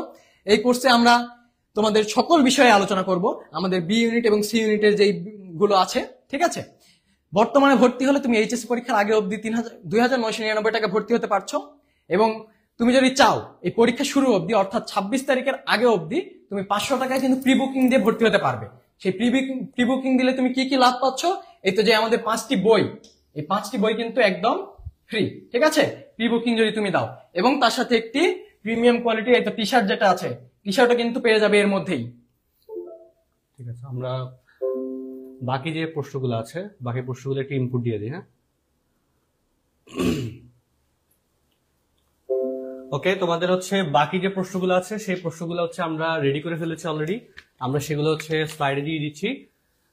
এর মধ্যে হচ্ছে তোমরা যারা ক্লাসে উপস্থিত আছো সবাই এতক্ষণ পর্যন্ত ক্লাস হওয়ার পর একটু কমেন্ট করবা যে তোমরা যতটুকু পর্যন্ত ক্লাস হয়েছে তোমরা একটু বলো এই ক্লাস এর এই এতটুকু অংশ তোমরা আসলে বুঝতে পেরেছো কিনা, তোমাদের কাছে ক্লাসের এই অংশটুকু পর্যন্ত কেমন লেগেছে এটা একটু কমেন্ট করে জানাও। আমরা এখনই ক্লাসটা শুরু করে দিচ্ছি। আমাদের প্রতিদান স্লাইড অলরেডি রেডি হয়ে গেছে, প্রতিদান। ওকে, সবাই একটু কমেন্ট করে জানাও যে ক্লাসের এতটুকু পর্যন্ত অংশ তোমাদের কাছে কেমন লেগেছে। সবাই জানাতে থাকো কিন্তু, সবাই একটু জানাও, সবাই একটু জানাও। ওকে ওকে, সবাই একটু জানাও। আমরা এখন প্রতিদান শুরু করব। এরপর হচ্ছে 18 বছর বয়স আছে, কিংবদন্তির কথা বলছি আছে। ওকে, আচ্ছা দেখি, এই তোমরা নিজেদের মধ্যে কথাবার্তা কম বলবা। হ্যাঁ, আচ্ছা, একজন প্রশ্ন করেছে এক্সাম খাতায় গ্রিন পেন ইউজ করতে পারবো? গ্রিন না ইউজ করাই উচিত, আমরা ব্লু ইউজ করতে বলি। ঠিক আছে, তুমি ব্ল্যাক এন্ড ব্লু ইউজ করবা, তাহলে নীল কলমটা ইউজ করবা। ঠিক আছে, বেশি কালি আসলে ব্যবহার করলে সেটা দৃষ্টিকটু লাগে। ওকে, যারা হচ্ছে এখানে এই যে একজন বলে আজকে আবার ব্রেকআপ হয়ে গেছে, আরেকজন বলে প্রেম করবেন টিচার, যেগুলো এইসব কথাবার্তা বলতেছো এগুলার ধরে ব্লক করে দেবো। ঠিক আছে, এইসব আউলফল কথাবার্তা বললে ব্লক। আচ্ছা, তাহলে আমরা পরের অংশটুকু শুরু করে দিই। প্রতিদান, জসিমউদ্দিনের লেখা একটা কবিতা, খুবই সুন্দর একটি কবিতা। ওকে, ছোট কিন্তু অনেক অর্থপূর্ণ একটি কবিতা। এবং এই যে স্লাইডটা দেখতে পাচ্ছ এখানে কিন্তু দেখো এই যে একজনে আরেকজনকে সহযোগিতা করতেছে, সেই জিনিসটা অতিক্রম করা। আমরা কিন্তু ওই স্লাইড গুলোই নর্মালি অ্যাড করছি যাতে তোমরা বুঝতে পারো, জিনিসটা রিলেট করতে পারো। ঠিক আছে, আচ্ছা ঠিক আছে, তাহলে এখানে কবিতা আমাদের শুরু হচ্ছে। একটু প্রথমে আমরা দেখি, আমার এই ঘর ভাঙিয়াছে যে বা আমি বাঁধি তার ঘর, আপন করিতে কাঁদিয়া বেড়াই যে মোরে করেছে পর। আচ্ছা, পুরো কবিতার মিনিংটা একদমই প্রায় এক। আমি এখানে ডিটেলস কবিতা পড়তে যাব না, তোমরা অনেকেই বিরক্ত হচ্ছ। ঠিক আছে, কবিতার মূল সারমর্মে আমরা যাই। কবিতায় কবি বুঝিয়েছেন যে আমাদের জীবনে তো অনেকেই আসে যারা আমাদের ক্ষতি করতে চায়, সেক্ষেত্রে আমরা কি তার বিনিময় কি আমরা তারও ক্ষতি করব? না, কবি বলেছেন যে আমার ক্ষতি করে আমি তার ক্ষতি না করে আমি তার বরং ভালো করব। ঠিক আছে, আমি যেন এই ভালোর মাধ্যমে পৃথিবীকে আরো সুন্দর করে তুলতে পারি। যে আমার ঘর ভাঙবে আমি তার ঘর আবার নতুন করে তৈরি করে দিব, যে আমার কুল ভাঙবে আমি তার কুল তৈরি করে দিব, যে আমাকে কাঁদাবে আমি তাকে কাঁদাবো না, বরং আমি তার ভালোর জন্য কাজ করবো, তাকে সাহায্য করব। ঠিক আছে, এটাই হলো কবিতার মূল সারমর্ম। যে দেখো, যে বুকে আঘাত হানিয়েছে আমি তার লাগেই কাঁদি, তাহলে যে আমাকে আঘাত করলো তার জন্য কি কাঁদার কথা? কিন্তু না, কবি এতটাই অন্যের প্রতি দুর্বল বা তিনি হচ্ছে মমতাময়ী, তিনি যে তাকে আঘাত করেছে তিনি তার প্রতিও দয়াশীল। ঠিক আছে, আবার দেখো, কাটা পেয়ে তারে ফুল করি দান, তাহলে যে তাকে কাটা দিচ্ছে, ঠিক আছে, কাটা দ্বারা হয়তো বা আঘাত করছে, তিনি তাকে কি করছে? কাটা দিয়ে আঘাত না করে বা তাকে অন্য কোনো ভাবে আঘাত না করে তিনি তাকে কি করছেন? ফুল প্রদান করছেন। ঠিক আছে, যেন ভালোবাসার একটা মিলন তৈরি করতে। আচ্ছা, আপন করিতে কাঁদিয়া বেড়ায় যে মোরে করেছে পর, তাহলে যে তাকে পর করেছে কবি তাকেই আপন করার জন্য কেঁদে ফেলেন।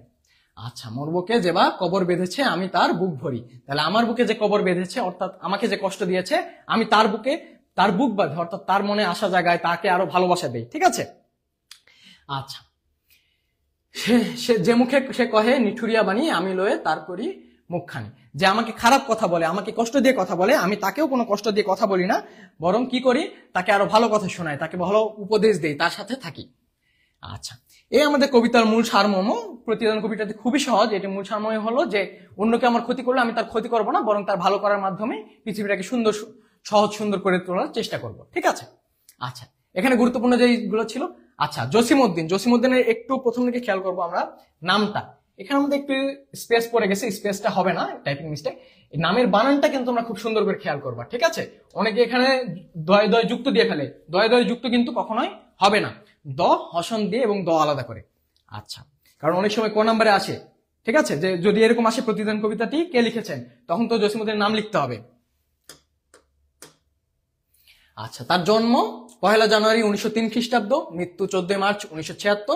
তার উপাধি পল্লী কবি। ঠিক আছে, তিনি গ্রামের মানুষের জীবন নিয়ে লিখতেন, গ্রামের যেই আবহাওয়া, গ্রামের যেই স্বভাব শৈশব, যে গ্রামগুলো যেমন হয়, ঠিক আছে, সেই সব নিয়ে লিখতেন, এই জন্য তাকে বলা হয় পল্লী কবি। তার জীবনের প্রথম কবিতা দেখো, কলেজে অধ্যয়নকালে যে রচিত প্রথম কবিতা কবর। ঠিক আছে, তিনি ছাত্র অবস্থা থাকাকালীনই কবিতাটি স্কুলের পাঠ্যগ্রন্থে অন্তর্ভুক্ত, অর্থাৎ কবিতাটি এত সুন্দর ছিল যে তখনও তিনি কিন্তু শিক্ষার্থী, অথচ তার কবিতাটি স্কুলের পাঠ্য বইয়ে যুক্ত হয়েছে। আচ্ছা, তারপর তার বিখ্যাত রচনা, এই বিখ্যাত রচনা কিন্তু খুবই গুরুত্বপূর্ণ, নকশি কাঁথার মাঠ। তারপর অন্যান্য যে কাব্যগ্রন্থ আছে যেমন সজনবাদিয়ার ঘাট, বালুচর, ধানক্ষেত, রঙিলা নায়ের মাঝি, এদের মধ্যে তোমার বালুচর, সজনবাদিয়ার ঘাট এবং নকশি কাঁথার মাঠ, এই তিনটা খুবই গুরুত্বপূর্ণ। তারপর আসছে উৎসব। আচ্ছা, এই প্রতিদান কবিতাটি আমরা কই থেকে নিয়েছি? বালুচর নামক কাব্যগ্রন্থ থেকে নেওয়া হয়েছে। আচ্ছা, এবার আমরা সরাসরি এমসিকিউতে চলে যাই। প্রতিদান কবিতায় কবি কাটা পেয়ে কি দান করেছেন?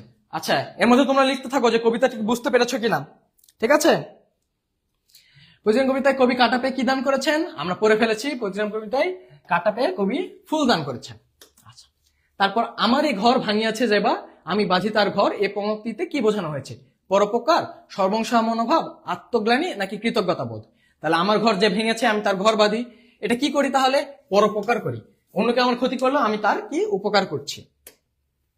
আচ্ছা, কবি কেমন ফুলের মালঞ্চর কথা বলেছেন? সাদা ফুল, রজনী ফুল, গোলাপ ফুল নাকি রঙিন ফুল? এটা কবিতা আমরা পড়লেই দেখতে পাবো। কিসের কথা বলেছেন? রঙিন ফুলের মালঞ্চের কথা। মালঞ্চ অর্থ কি বলো? আচ্ছা, মালঞ্চ অর্থ বাগান। কবি কার জন্য ঘরে ফেরেন? যে কবিকে আঘাত করেছে, যে কবিকে পথের বিরাগী করেছে, যে কবিকে পর করেছে, যে কবির ঘর ভেঙেছে। বলো বলো, উত্তর দিতে থাকো, তোমরা উত্তর দিতে থাকো।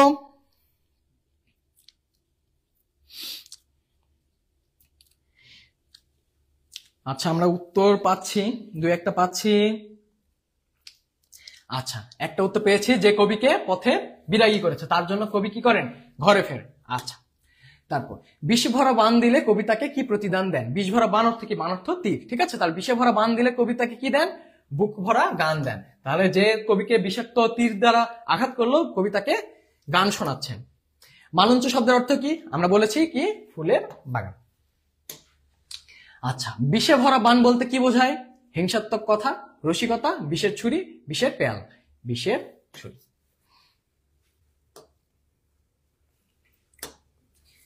নিচের কোন বানানটি সঠিক?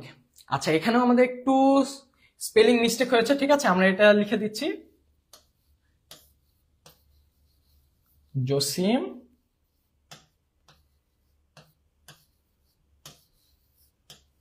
উদ্দিন। আচ্ছা, তোমরা সবাই কমেন্ট করো বুঝতে পেরেছো কিনা। ঠিক আছে, এই বানান কিন্তু ভুল হওয়া যাবে না। কবির নামের বানান ভুল হলে কিন্তু যেই টিচার খাতা কাটবে ওনার কিন্তু তোমাদের প্রতি যে ইমপ্রেশন কিন্তু খুবই খারাপ হয়ে যাবে, তাই না? কবির নামে যদি তুমি ভুল করো। আচ্ছা, ঠিক আছে, পরে এমসিকিউ আমরা চলে যাই। কবি কাকে আপন করার জন্য কেঁদে বেড়ান? কবি প্রিয়াকে, যে কবিকে পর করেছে, যে কবিকে ভালোবেসেছে, যে কবির মন ভেঙেছে। এমসিকিউ গুলো কিন্তু দেখতে পাচ্ছ যে একটু যদি তুমি মনোযোগ দিয়ে একবার যদি অন্তত কবিতাটা পড়ো বা খেয়াল করো, তাহলে কিন্তু এগুলো এমসিকিউ খুবই সহজ। যে কবি কাকে আপন করবে? যে তাকে পর করেছে। ঠিক আছে, যে কবিকে পর করেছে। যে মনে করিল পথের বিভাগী, এ পংক্তির পরবর্তী চরণ কি? পথে পথে পথে পথে আমি ফিরি তার লাগি, পথে ঘাটে আমি ফিরি তার লাগি, পথ হতে পথে ফিরি তার লাগি, পথে পথে ফিরি তার লাগি।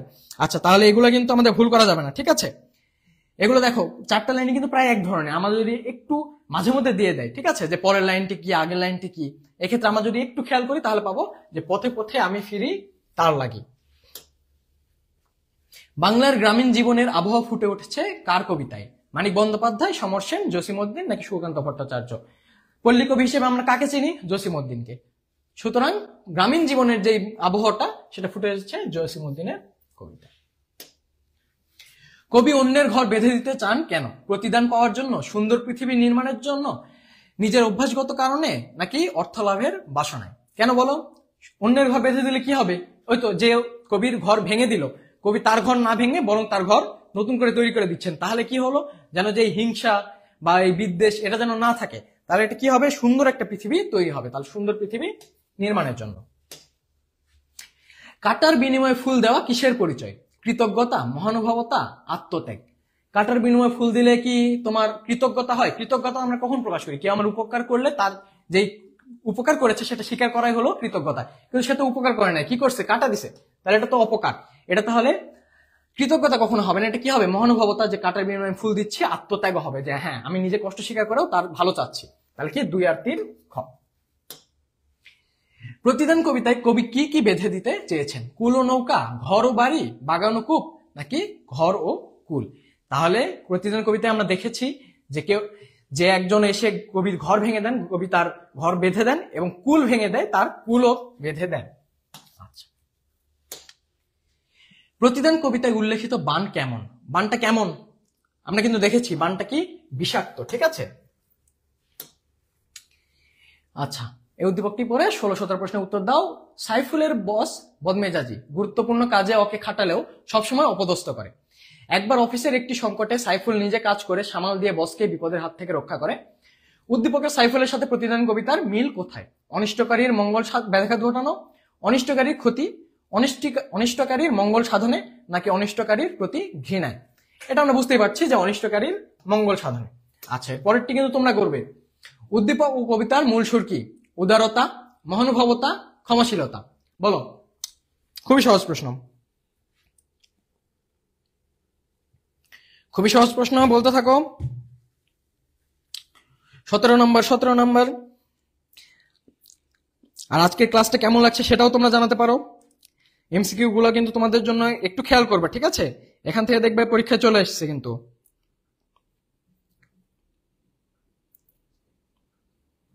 17 নম্বর বলো তাড়াতাড়ি।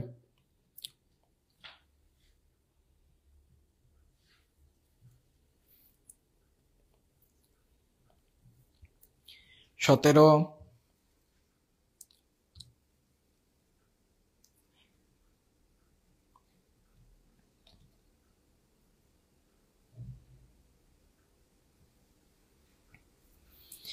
আচ্ছা, 17 নম্বর কি হবে? সবগুলো। ঠিক আছে। উদ্দীপকের কবিতার মূল সুর কি? উদারতা, মনোভাবতা এবং ক্ষমাশীলতা। আচ্ছা, তারপর আমরা আসি তাহারই পরে মনে। ঠিক আছে, তাহারই পরে মনে কবিতা খুবই সুন্দর একটি কবিতা। কে লিখেছেন? কবি সুফিয়া কামাল। তার স্বামী মারা যান যখন, ঠিক আছে, তখন মারা যাওয়ার পরে তার যে মন অনেক শোকাহত ছিল, এমন সময় তিনি এই কবিতাটি লেখেন। আমরা সরাসরি কবিতায় চলে যাই। আচ্ছা, এটি একটি সংলাপ নির্ভর কবিতা। ঠিক আছে, এখানে কবি ভক্ত এবং কবি কথা বলেছেন। কবি অর্থাৎ কবি নিজে, এবং কবি ভক্ত একজন, সে কবিকে প্রশ্ন করছে। তো কবিকে এরকম প্রশ্ন করছে, দেখা যাচ্ছে বসন্ত চলে এসেছে। বসন্তকাল আসলে কি দেখি আমরা? বসন্তকাল কবিদের জন্য খুবই একটি সুন্দর সময় না? বসন্তকাল নিয়ে তো অনেক কবি অনেক কিছু লিখেছেন। তাহলে বসন্তকাল নিয়ে যখন অনেক কবি অনেক কিছু লিখেছেন, কিন্তু দেখা যায় যে এই কবি তার মন বেদনাশ্রিত। ঠিক আছে, তিনি বসন্ত যে এসেছেন তিনি এটা খেয়ালই করেন না। কবি ভক্ত এসেছেন কবির মুখে গান শুনতে বা কবিতা শুনতে, কিন্তু কবি দেখা যায় একদম বিমূর্ষ। ঠিক আছে, তিনি জানেনই না যে বসন্ত এসেছে, বসন্তের যেই ফুল ফুটেছে, অথবা এই তো এখনো দেখো তুমি, কবি ভক্ত কবিকে জিজ্ঞাসা করেছে যে সে এখনো দেখেই নাই যে তোমার যে পুষ্প সমাজে তো সেজে গেছে। পুষ্প সমাজ সেজে মানে কি? পুষ্প সাজা মানে কি? যে ফুল ফুটেছে, নতুন নতুন ফুল এসেছে। বসন্তকালে যে গাছে গাছে নতুন ফুল ফোটে, এটা কবি খেয়ালই করেনি, কারণ তার মন নেই। মনে আসলে তিনি শোকাহত। ঠিক আছে, তার স্বামীর শোকে। আচ্ছা, কবি এখানে জিজ্ঞেস করেছেন যে এখানে যে তিনি একদম সুদূরে চাহিদা, যে হঠাৎ একদম মানে তেমন একটু মনোযোগ নিয়ে এরকম চাহিদা জিজ্ঞেস করলেন যে তরিতার এসেছে কি, বেঁধেছে কি আগমনী গান। তিনি আসলে জানেনই না বসন্ত এসেছে কিনা, এই জন্য তিনি জানতে চাচ্ছেন যে আগমনী গান বেজেছে কিনা। আচ্ছা, তারপরে এরকম কবি ভক্ত তিনি আবারও বলতেছে যে এই তো, যে তিনি শুনতে চান বসন্ত বন্দনা শুনতে চান। ঠিক আছে, এটা তার মিনতি করছে কবি ভক্ত। কিন্তু কবি কি বলছে? যে নাই হলো না হোক এভারে, আমারে গাহিতে গান বসন্তেরে আনিতে বড়িয়া রহনি সে। তাহলে কবি এখন কি বলছেন? যে একবার না হয় আমি একবার নাই গান গাইলাম, কিন্তু বসন্ত তো ভুলে যায় না যে তার আসতে হবে। বসন্ত ঠিকই এসেছে, বসন্ত ঠিকই ফুলের সাজে সেজেছে, সে তো কোনো ধরনের, তারও তো ফাগুন তো মনেই আছে, তাই না? আচ্ছা, এখন কবি ভক্ত কি জিজ্ঞেস করছেন যে কবি কোনো কারণে অভিমান করেছে কিনা, এখন কেন হচ্ছে ফাগুনকে সে বৃথা করলো। কিন্তু কবি বলছে যে ফাগুন তো বৃথা হয় নাই, ফাগুন যেভাবে আসার কথা, ফুল ফোটার কথা, গাছে গাছে নতুন পাতা ফুল আসার কথা, সেগুলো সবই তো এসেছে। আচ্ছা, তাহলে ফুল কি ফোটেনি শাখে, এই তো কবি জিজ্ঞাসা করতেন, কারণ সবই হয়েছে, ফুল ফুটেছে, পুষ্পারতি লোভেছে, ঋতুর নতুন যে রূপ সেই রূপ এসেছে। আচ্ছা, তখন কবির যে কবি ভক্ত তিনি জিজ্ঞেস করছেন যে তাহলে কেন বসন্তের প্রতি এত কেন বিমুখতা, কারণ স্বাভাবিকভাবে তো বসন্তের প্রতি তার প্রবল আগ্রহ থাকার কথা। তখন কবি বলছেন যে এই তো রিক্ত হস্তে তাহারেই পরে মনে ভুলিতে পারি না কোনো মতে। তাহারেই পরে মনে বলতে কাকে বোঝানো হচ্ছে, যে কবির যে স্বামী ছিল তাকে যিনি মারা গিয়েছেন, যিনি আসলে কবিকে অনেকভাবে অনুপ্রাণিত করতেন, তার যে শিল্প সাহিত্য জীবন অনেক ধরনের অনুপ্রাণিত করতেন, তিনি মারা যাওয়ার কারণে কবি শোকাহত হয়ে থাকেন এবং তাকেই মনে পড়ে, তাকে কোনোভাবে ভুলতে পারেন না, এই কারণে বসন্তের যেই রঙিন আমেজ সেটা তাকে দোলা দেয় না। আচ্ছা, আমরা চলে আসি তারপর সুফিয়া কামালের গুরুত্বপূর্ণ তথ্যবলিতে। সুফিয়া কামালের জন্ম 1911 সালের 20 জুন, মৃত্যু 1999 সালে। তার স্মৃতিকথামূলক গ্রন্থ রয়েছে 71 ডায়েরি, ঠিক আছে, 71 ডায়েরি, কাব্যগ্রন্থ সাঝের মায়া, মনোজীবন, উদ্যত্ত পৃথিবী, অভিযাত্রিক, মায়া কাজল। অভিযাত্রিক, উদ্যত্ত পৃথিবী খুব গুরুত্বপূর্ণ, মনোজীবন। কুহেলি, কুহেলি শব্দের অর্থ, আচ্ছা, কুহেলি শব্দের অর্থ কি? কুয়াশা। উত্তরী শব্দের অর্থ হলো চাদর, ঠিক আছে। তোমার বন্দনায়, বন্দনা অর্থ স্তুতিতে বা প্রশংসায়, বন্দনা করা অর্থ প্রশংসা করা, ঠিক আছে। অলখের পাথার বাহিয়া, এই লাইনের অর্থ কি? এই লাইনের অর্থ হলো কোনো অদৃশ্য লোকের সাগর পার হয়ে। এই পাথার শব্দের অর্থ কি? সাগর। তাহলে অলক অর্থ অদৃশ্য, তাহলে অদৃশ্য কোনো সাগর পার হয়ে। উৎস, এই যে কবিতাটি তাহার এই পরে মনে, এই কবিতাটি 1935 সালে মাসিক মোহাম্মদী পত্রিকায় প্রথম প্রকাশিত হয় এবং পরবর্তীতে কি হয়, কোন কাব্যগ্রন্থ? এই তো সাঝের মায়া, যেটা এই সাঝের মায়া কাব্যগ্রন্থতে অন্তর্ভুক্ত হয়, ঠিক আছে। তাহলে এটাও কিন্তু পড়তে হবে। তাহলে আসতে পারে যে তাহার এই পরে মনে, এই যে কবিতাটি কোন কাব্যগ্রন্থ থেকে নেওয়া হয়েছে, কোন কাব্যগ্রন্থ থেকে নেওয়া হয়েছে বললে কিন্তু সাঝের মায়া, এবং প্রথম কোথায় প্রকাশিত হয় এটা বললে কিন্তু মাসিক মোহাম্মদী, ঠিক আছে। আমরা এবার এমসিকিউতে চলে যাচ্ছি। আচ্ছা, প্রথম এমসিকিউ দেখতে পাচ্ছি উত্তরী শব্দের অর্থ কি? উত্তরী শব্দের অর্থ আমরা দেখে ফেলেছি কি? চাদর। কার প্রতি কবির তীব্র বিমুখতা? আচ্ছা, কবি ভক্তের, সাহিত্যের, বসন্তের নাকি গানের? অবশ্যই বসন্তের। বসন্ত এসেছে কিন্তু কবি খেয়াল করেন নাই। তাহার এই পরে মনে কবিতায় কয়টি ঋতুর কথা উল্লেখ করা হয়েছে? কয়টি ঋতুর কথা উল্লেখ করা হয়েছে বলো দেখি। এখানে কিন্তু 2টি ঋতুর কথা বলা হচ্ছে। শীত ঋতু, যেই শীতে যেই বিমূর্খতা থাকে, মানে গাছের সব পাতা পড়ে যায়, গাছে ফুল থাকে না, সেটার সাথে কবি কিন্তু নিজের তুলনা করেছেন। তাহলে এখানে শীত এবং বসন্ত এই 2টি ঋতুর কথা বলা হয়েছে। কবি কোন ফুল ফোটার কথা জানতে চেয়েছেন? মাধবী ফুল, মালতী ফুল, কদম ফুল নাকি বাতাবি লেবুর ফুল? ঠিক আছে, কবি কোন ফুল ফোটার কথা জানতে চেয়েছেন? তোমরা উত্তর দিতে থাকো, আমি দেখতে গেলে তোমাদের দেরি হয়ে যাবে, তোমরা উত্তর দিতে থাকো, ঠিক আছে। আচ্ছা, বাতাবি লেবুর ফুল। পরবর্তী এমসিকিউ, তাহারই পরে মনে কবিতায় কবি নীরব কেন? বিরহে, শূন্যতায়, শোকে নাকি ব্যস্ততায়? কবি কেন নীরব বলতো? কবি কেন নীরব? কবি নীরব শোকে। আচ্ছা, তিনি স্বামীর শোকে শোকাহত, এই কারণে তিনি নীরব আছেন। আচ্ছা, কবি শীতকে কল্পনা করেছেন নিচের কোনটির সঙ্গে? কুয়াশার সঙ্গে, মাঘের সন্ন্যাসীর সঙ্গে, রিক্ততার সঙ্গে, কবির মনের উদাসীনতার সঙ্গে, কিসের সঙ্গে? আচ্ছা, আমি বললাম না কবি তার নিজের যেই দুঃখ কষ্ট সেটাকে শীতের সাথে তুলনা করছে, এবং সেটাকে কিসের সাথে? এই তো মাঘের সন্ন্যাসীর সাথে। অর্ঘ্য বিরোচন বলতে কি বোঝানো হয়েছে? কবি ভক্তরা পুষ্পের অর্ঘ্য দিয়ে বসন্তকে বরণ করেছে, প্রকৃতি বিচিত্র সাজে সজ্জিত হয়ে বসন্ত বরণ করেছে, বাসন্তী লতা তার ফুলকে বরণ করেছে, কবি তার বেদনার্ত হৃদয় নিয়ে বসন্ত বরণ করেছেন। কি হবে? অর্ঘ্য বিরোচন দ্বারা কি কেউ পূজা করে বরণ করেছে? না, কিন্তু অর্ঘ্য বিরোচন মূলত বোঝানো হয় যে পূজা করার সময় যে ফুল দেওয়া হয় এটাকে বোঝানো হয়। আচ্ছা, আমি তোমাদের কমেন্ট দেখতেছি। আচ্ছা, কি প্রকৃতি বরণ করেছে, ঠিক আছে, প্রকৃতি যে নতুন ফুল ফুটেছে এই ফুলের সজ্জায় সজ্জিত হয়েছে। আচ্ছা, গাছে গাছে ফুল ফোটে কেন? বসন্তকে অভ্যর্থনা জানাতে, শীতের আগমনকে জানিয়ে দিতে, কবির মনে বসন্তের ছোঁয়া দিতে, নাকি প্রকৃতির বুকে প্রাণ সঞ্চার করতে? গাছে গাছে কেন ফুল ফোটে? বসন্তকে অভ্যর্থনা জানাতে। আচ্ছা, কবি ঋতুরাজকে উপেক্ষার কারণ? প্রিয়জনের প্রতি অভিমান, প্রিয়জনের মৃত্যু, সৌন্দর্যের প্রতি বিতৃষ্ণাবোধ, নাকি শীতের স্মৃতি কাতরতা? কবি স্বামী মারা গিয়েছিলেন, তাহলে প্রিয়জনের মৃত্যু। আচ্ছা, এখনো দেখনি তুমি এ চরণ দ্বারা কবি কোন ভাবনাকে নির্দেশ করে?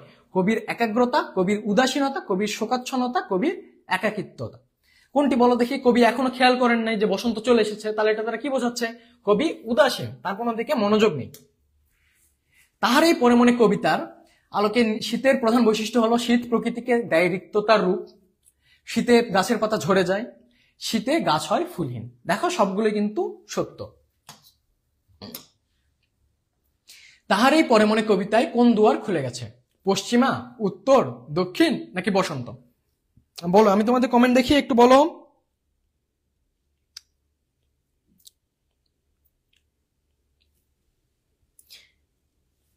আচ্ছা, এখনো দেখি অনেকে 8-9 উত্তর করতেছো।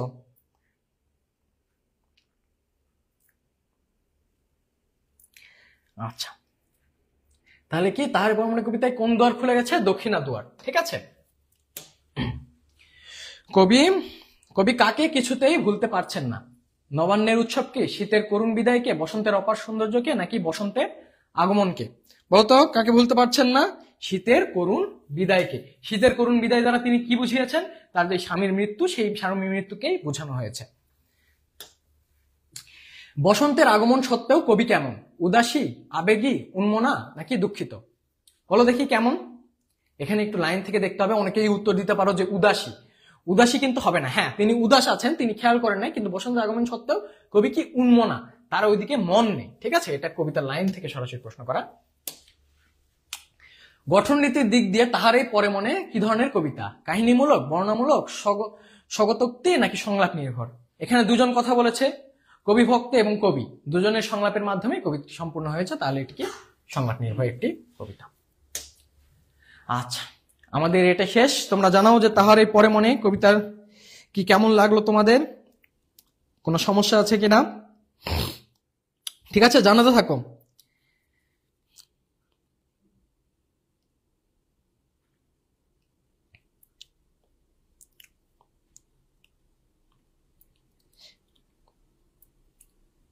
আমি একটু রেস্ট দিলাম তোমাদের, একটু দেখো তাড়াতাড়ি উত্তর দাও, উত্তর দাও।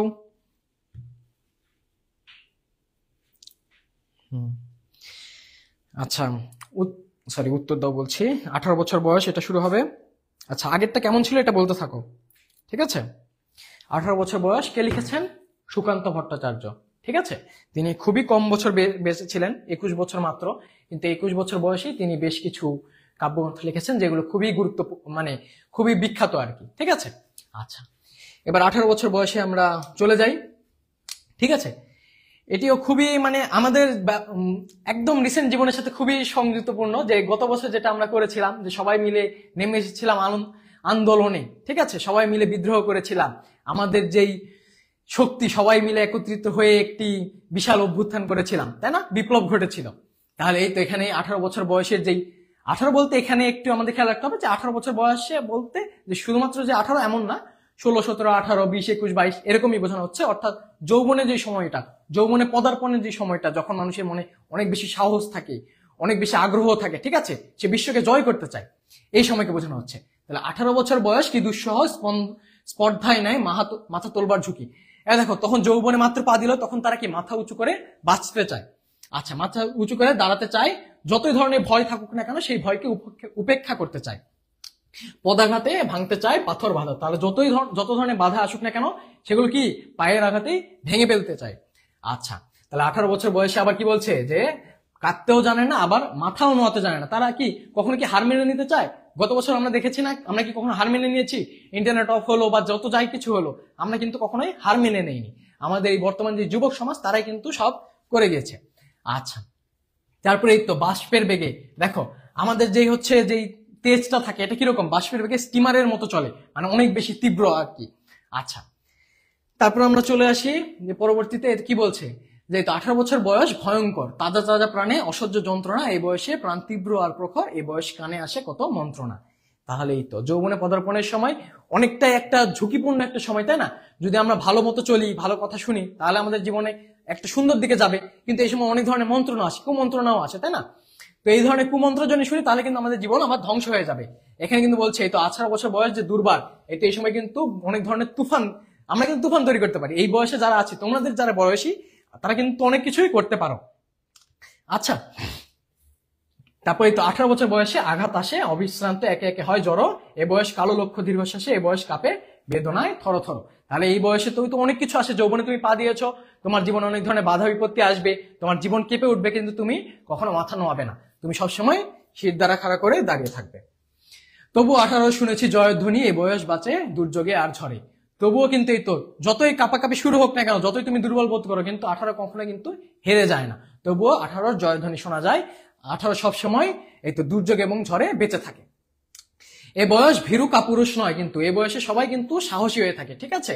এ বয়সে তাই নেই কোনো সংশয়, এদেশের বুকে 18 আসুক নেমে। এই শেষ লাইনটা কিন্তু খুবই সুন্দর একটা লাইন, এদেশের বুকে 18 আসুক নেমে। অর্থাৎ কি বোঝানো হয়েছে?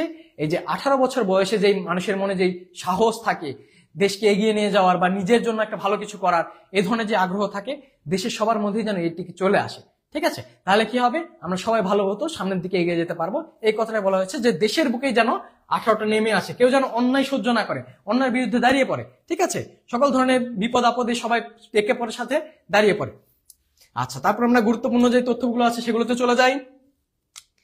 আচ্ছা, জন্ম, ঠিক আছে, 1926 সালে, মৃত্যু 1947 সালে। মাত্রই বলেছি সুকান্ত ভট্টাচার্য মাত্র 21 বছর বয়সে মারা যান।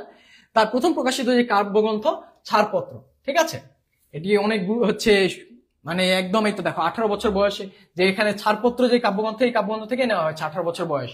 এটি অনেক বিখ্যাত একটি কাব্যগ্রন্থ। এরপর আমরা দেখতে পাচ্ছি তার কাব্যগ্রন্থ অন্য কি কি রয়েছে? ঘুম নেই, পূর্বাভাস, অভিযান, হরতাল, মিঠা করা। কল্পনা করতে পারছো? তার বয়স হয়েছে, তার মৃত্যু হয়েছে মাত্র 21 বছর বয়সে, অথচ এর মধ্যেই তিনি 1 2 3 4 5 6 6টি কাব্যগ্রন্থ লিখেছে। তোমাদের বয়স কত? কয়জন লিখেছো দেখি, বলো দেখি একটু। কেউ লিখেছো নাকি কোনো কাব্যগ্রন্থ? লিখে থাকলে জানাও। আচ্ছা, এমসিকিউতে চলে আসি। এদেশের বুকে 18 আসুক নেমে কি অর্থে বলা হয়েছে? ইতিবাচক বৈশিষ্ট্য চিহ্নিতকরণে, শৃঙ্খলতা দূরীকরণে, সার্বিক উন্নয়নে, নাকি মুক্তির উদ্দেশ্যে? বলো দেখি কেন বলা হয়েছে ইতিবাচক বৈশিষ্ট্য চিহ্নিতকরণে? তাহলে ইতিবাচক বলা হয়েছে না যে দেশের যেন উন্নতি হয়, যেন সবার মধ্যে যেন একটা ওই তো অন্যায়ের বিরুদ্ধে জেগে ওঠার একটা ভাব কাজ করে। 18 বছর বয়সের জন্য কোনটি প্রযোজ্য নয়? রক্তদানের পুণ্য, স্টিমারের মতো চলা, তুফান ছোটানো, আত্মার মুক্তি। কোনটি প্রযোজ্য নয় বলো? আচ্ছা, এটি কি হবে? আত্মার মুক্তি। এখানে আমরা লাইনগুলো দেখলে দেখতে পাবো যে কোন কোনগুলো আছে। রক্তদানের পুণ্য, স্টিমারের মতো চলা, তুফান ছোটানো, এগুলো সবই আছে, আত্মার মুক্তি নেই। আচ্ছা, 18 বছর বয়স দুঃসহ কেন? দুঃসাহসেরা উকি দেয় বলে, এ বয়সের ছেলেরা বোকা থাকে বলে, পড়াশোনার মধ্যে অতিবাহিত হয় বলে, অসহায় বলে। কেন বলতো 18 বছর বয়স দুঃসহ কেন? কারণ এই তো দুঃসাহস যেই আছে, দুঃসাহস, অনেক ধরনের সাহস আছে যে আমরা এটা করে ফেলবো, ওটা করে ফেলবো, এই দুঃসাহসেরা মনের মধ্যে উকি দেয়, কারণ মাত্রই যৌবনে পা দিয়েছে। আচ্ছা, 18 বছর বয়সে দুঃসাহসেরা উকি দেয় কেন? এটা কি ডবল হয়ে গেছে? দুঃসহ কেন? আচ্ছা, এটা একটু একই ধরনের হয়ে গেছে। এ বয়স বাধাহীন বলে, কৈশোর থেকে যৌবনে পদার্পণ করে বলে, দুঃখবোধ করে বলে, এ বয়স অবাধ্য বলে। এ বয়স বাধাহীন বলে। আচ্ছা, 18 বছর বয়সের ধর্ম মহান মন্ত্রে উজ্জীবিত হওয়া। এই মহান মন্ত্রের বাহন কোনটি? স্বার্থত্যাগ, আত্মত্যাগ, অর্থত্যাগ, নাকি বিলাসিতা ত্যাগ? কোনটি বলতো? স্বার্থত্যাগ নাকি আত্মত্যাগ, অর্থত্যাগ নাকি বিলাসিতা ত্যাগ? আমাদের কি হবে? স্বার্থত্যাগ। স্বার্থত্যাগ করেই যখন মানুষ সামনের দিকে এগিয়ে যায়, এটাই তো বলা হচ্ছে 18 বছর বয়সের যে মূল থিম, তাই না? মূল থিম তো না। আচ্ছা, যাই হোক, এদেশের বুকে কেন 18কে নেমে আসতে বলা হয়েছে?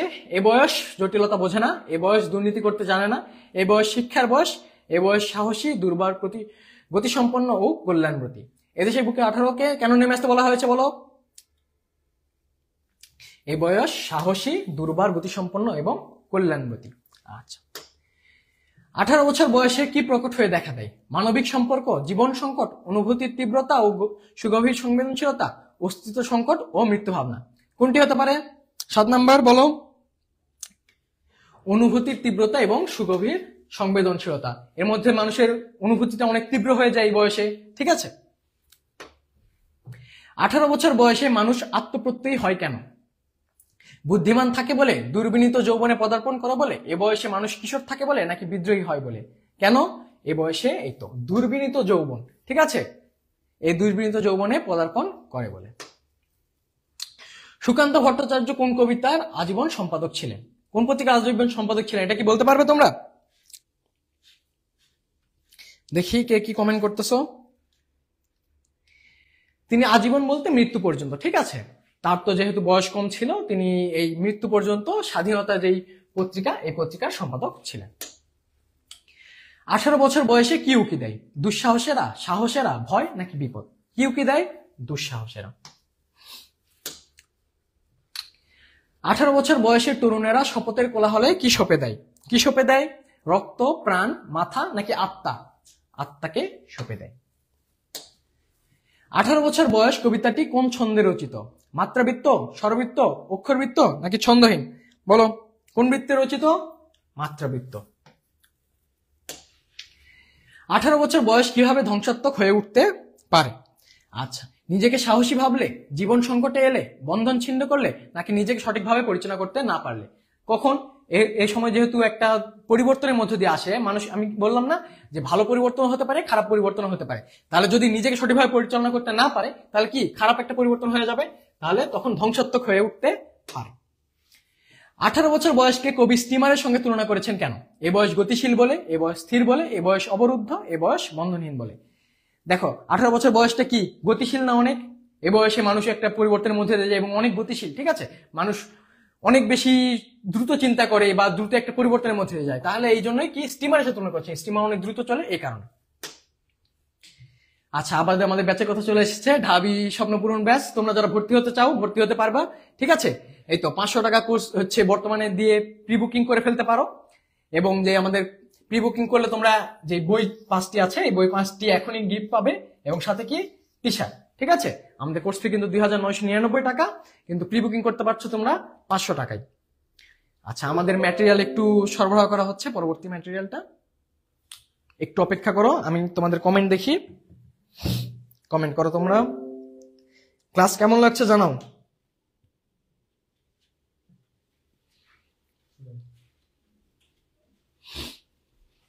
আচ্ছা, আমাদের ম্যাটেরিয়াল এই তো চলে আসছে, তোমরা ক্লাস কেমন লাগছে সেটা। আচ্ছা, সুস্মিতা দেবনাথ বলছো যে একটু উত্তর দেওয়ার সময় দিতে। সময় তো দিব বুঝছি, কিন্তু 7টা পদ্য আসলে শেষ করা সময়ের তো ব্যাপার আছে, তাই না? অনেকেই তাড়াহুড়া করছে যে পড়তে বসবে, এই কারণে একটু তাড়াহুড়া করতে হচ্ছে।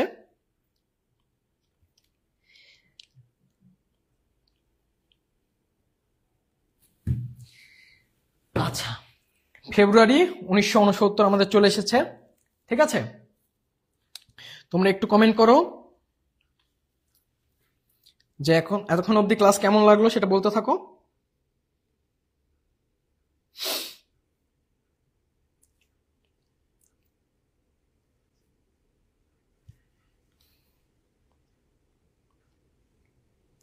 আচ্ছা, ফেব্রুয়ারি 1969 কে লিখেছেন?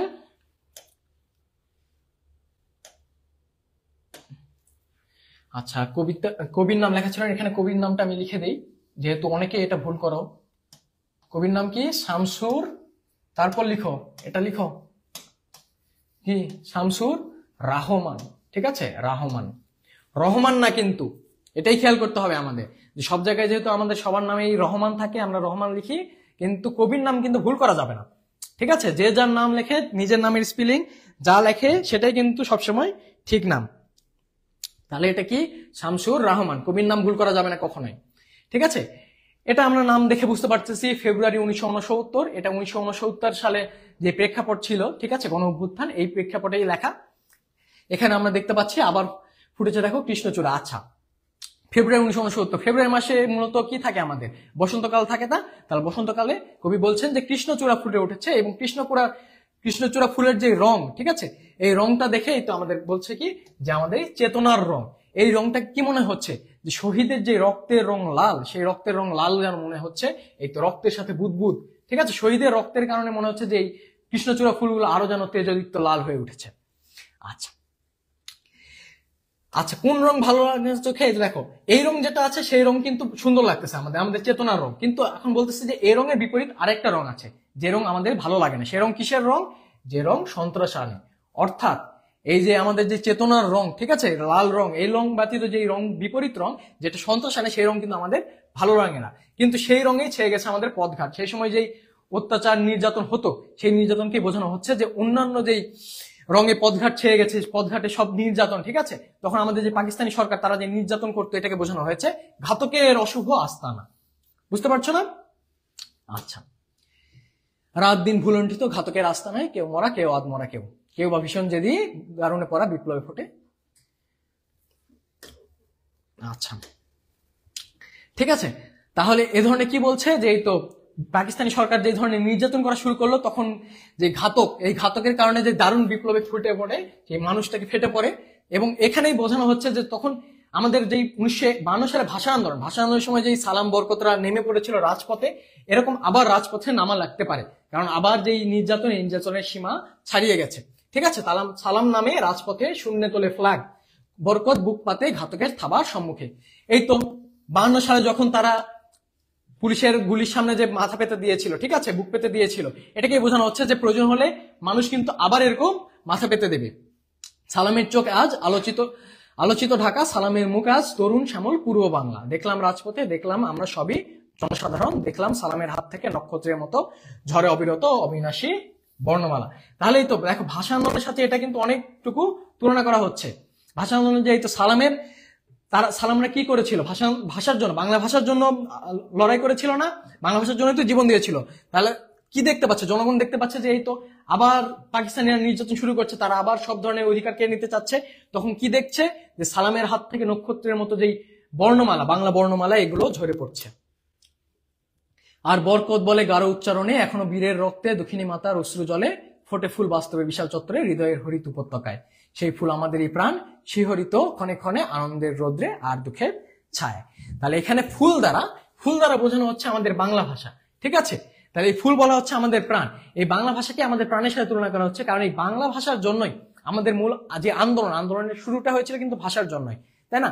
ভাষার দাবিতেই আন্দোলন শুরু হলো, তারপর দেখা গেল অন্যান্য যে অধিকারের দাবিতেও আন্দোলন চলতে থাকলো। তারপরে ধীরে ধীরে এক এক করে এই তোমার নির্বাচন, তারপর যে গণ অভ্যুত্থান, তারপর আমাদের সর্বশেষে মুক্তিযুদ্ধের মাধ্যমে আমাদের বিজয় অর্জন, স্বাধীনতা লাভ। তাহলে ফুল দ্বারা কি বোঝানো হচ্ছে? বাংলা, এটাই আমাদের প্রাণ, এখান থেকেই সবকিছু শুরু। আচ্ছা, এখানে আমরা গুরুত্বপূর্ণ প্রশ্নে চলে যাচ্ছি। গুরুত্বপূর্ণ তথ্যাবলী যা আছে শামসুর রহমানের সম্পর্কে: তার জন্ম 24শে অক্টোবর 1929 খ্রিস্টাব্দ, জীবনাবসান অর্থাৎ মৃত্যু 17 আগস্ট 2006 খ্রিস্টাব্দ। তার সাহিত্যকর্মের মধ্যে রয়েছে প্রথম গান, দ্বিতীয় মৃত্যুর আগে, রৌদ্র করটিতে। এখানে কিন্তু আসলে যে লেখাগুলো রয়েছে খুবই গুরুত্বপূর্ণ, এই কারণে প্রায় সবই দিতে হয়েছে আমাদের, একটু বেশি মনে হলেও পড়তে হবে। বিধ্বস্ত নীলিমা, নিরালোকে দিব্যরথ, নিজ বাসভূমের দুঃসময়ের মুখোমুখি, ফিরিয়ে নাও ঘাতক কাটা, বন্দি শিবির থেকে, এক ফোঁটা কেমন অনল, বাংলাদেশ স্বপ্ন দেখে, এটা কিন্তু গুরুত্বপূর্ণ। তারপর উদ্ভট উটের পিঠে চলেছে স্বদেশ। আবার শিশুতোষ, এটা কিন্তু খুব আসে, এলাটিং বেলাটিং, ধান ভানলে কুড়ো দেব, গোলাপ ফোটে খুকির হাতে, রংধনু সাঁকো, ঠিক আছে। আচ্ছা, উৎস ফেব্রুয়ারি 1969। কবিতাটি কই থেকে নেওয়া হয়েছে? কবি শামসুর রহমান, খেয়াল করো কিন্তু, কবি শামসুর রহমানের নিজ বাসভূমে এই নামে কাব্যগ্রন্থ, যেটি নিজ বাসভূমে, এই কাব্যগ্রন্থ থেকে নেওয়া হয়েছে। আচ্ছা, হরিৎ শব্দের অর্থ কি? হরিৎ শব্দের অর্থ সবুজ বর্ণ। কমলবন অর্থ কি? কবি মানবিকতা, সুন্দর এবং কল্যাণের জগৎ বোঝাতে কমলবন প্রতীক অর্থে, রূপক অর্থে ব্যবহার করেছেন। আমরা এমসিকিউ তে চলে যাচ্ছি, তোমরা কি কমেন্ট করছো একটু দেখে নেই।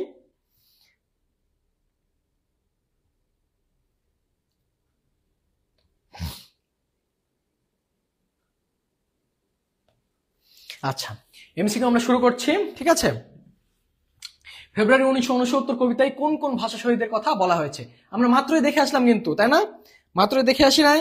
কোন কোন কবির কথা বলা, কোন কোন ভাষা শহীদের কথা বলা হচ্ছে বলতো? আচ্ছা, একটু করে আমি টাইম দিব, ঠিক আছে, এই 10-15 সেকেন্ড, যেন তোমরা নিজেরা উত্তর দেওয়ার চেষ্টা করতে পারো। আমি কমেন্টের জন্য অপেক্ষা করবো না, কিন্তু নিজে যেন প্র্যাকটিস করতে পারো, এরকম 10-15 সেকেন্ড করে প্রতিটা এমসিকিউতে দিব। আচ্ছা, তাহলে কার কার কথা বলা হচ্ছে? সালাম এবং বরকতের কথা। সালামের কথা বারবার বলা হয়েছে এবং বরকতের কথা একবার বলা হয়েছে। কবির দৃষ্টিতে আমাদের চেতনার রং কোনটি? রক্তাক্ত মিছিল, 21-এর কৃষ্ণচূড়া, রক্তাক্ত রাজপথ, নাকি শহীদের রক্তের বুদবুদ? বলো কোনটি বলা হয়েছে। 5 সেকেন্ড সময় দিব, তারপর আবার পরেরটাতে যাব। ওকে,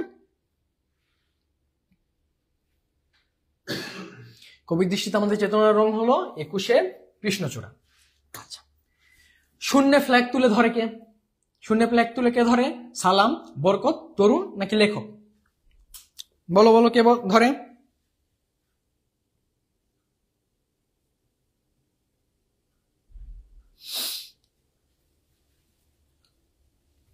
আচ্ছা, সালাম। বরকত গাঢ় উচ্চারণ কি বলে? জয় বাংলা, বাংলাদেশ জিন্দাবাদ, অবিনাশী বর্ণমালা, নাকি বাংলাদেশ দীর্ঘজীবী হোক? বলতে থাকো দেখি।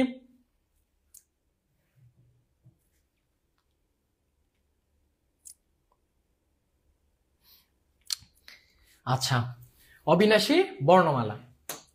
তারপরে কবি শামসুর রহমান ফেব্রুয়ারি 1969 কবিতায় কোন দুটি প্রেক্ষাপটকে তুলে ধরেছেন? বলো, 1952 সালের ভাষা আন্দোলন, 1971 সালে মুক্তিযুদ্ধ, 1952 সালের ভাষা আন্দোলন, নাকি 1969 গণ অভ্যুত্থান? 1969 গণ অভ্যুত্থান, 1971 সালে মুক্তিযুদ্ধ, 1971 সালে মুক্তিযুদ্ধ, 1990 স্বৈরাচার বিরোধী আন্দোলন। 5 সেকেন্ড সময়, তোমরা নিজেরা উত্তর করার চেষ্টা করো, তারপরে আমি উত্তর বলে দিব।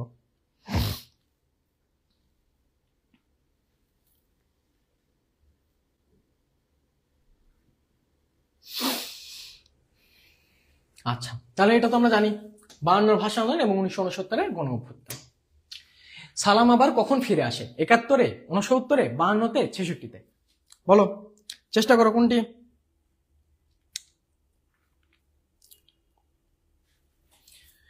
উনসত্তরে, ঠিক আছে।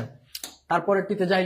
কবি কমল বন হচ্ছে তছনছ, এই দ্বারা কি বোঝাতে চেয়েছেন? মানুষের মাঝে ভেদাভেদ সৃষ্টির চেষ্টা, পূর্ব পাকিস্তানে মানুষের উপর নিপীড়ন, মানবিকতা, সুন্দর ও কল্যাণের জগৎ ধ্বংস, মানুষকে তার ন্যায্য অধিকার না দেওয়া। নাও 5 সেকেন্ড সময়।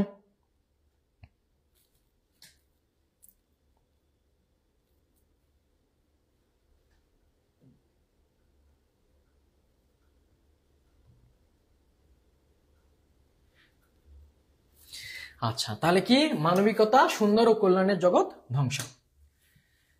আবার সালাম নামে রাজপথে উক্তিটি দ্বারা কবি কি বোঝাতে চেয়েছেন? ধারাবাহিক আন্দোলনের চরম পরিণত রূপ, যেখানে অত্যাচার সেখানে সালামদের আগমন, সমানত্যাগী মানুষ ও আন্দোলনের পুনরাবৃত্তি, 52 ও 69 অভিন্ন সূত্রে গাথা। চেষ্টা করো নিজেরা, তারপর আমি উত্তর বলছি।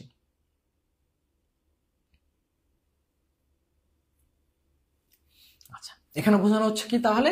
সমান ত্যাগী মানুষ ও আন্দোলনের পুনরাবৃত্তি। যেহেতু এই সময়ে 69-এও মানুষরা ওই ত্যাগী আছেন যেমন 52-তে ছিলেন, এবং কি আন্দোলনের যে পুনরাবৃত্তি, 52-তে যেমন আন্দোলন হয়েছিল 69-এও তেমন আন্দোলন হবে, এই পুনরাবৃত্তিটাকেই বোঝানো হচ্ছে। কোন রং চোখে দেখে ভালো লাগে না? যে রং শত্রু আনে, যে রং সংগ্রাম আনে, যে রং সন্ত্রাস আনে, নাকি যে রং জয় আনে?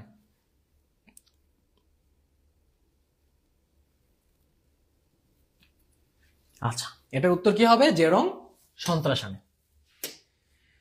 হরিচ্ছদ্রের অর্থ কি? হরিচ্ছদ্রের অর্থ কিন্তু মাত্রই আমরা গুরুত্বপূর্ণ তথ্য দিয়েছি, এটি কিন্তু আসার সম্ভাবনা খুব বেশি, ঠিক আছে? যদি শব্দার্থ আসে এখান থেকে দিলে কিন্তু আসতে পারে।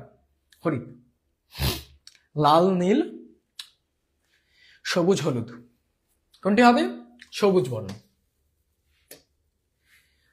আচ্ছা, উদ্দীপকটি আমরা পড়ি। রায়মাদের স্কুলে একটি ভাস্কর্য স্থাপন করা হয় যার সমস্ত শরীরে বর্ণমালা খোদাই করা। উদ্দীপকের ভাস্কর্যটি ফেব্রুয়ারি 1969 কবিতায় বর্ণিত কোন ব্যক্তিকে নির্দেশ করে? রফিক, শফিক, সালাম, নাকি বরকত? বলতো কাকে নির্দেশ করে?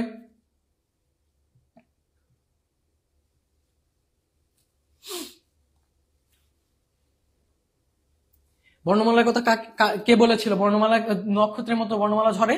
সালাম। আচ্ছা, কবিতায় বর্ণিত ব্যক্তি সম্পর্কে বলা যায় তার চোখে আজ আলোকিত ঢাকা, তিনি একজন ভাষা শহীদ, তিনি আবার রাজপথে নেমে এসেছেন। কোনটি হতে পারে? বলো, নিজেরা চেষ্টা করো।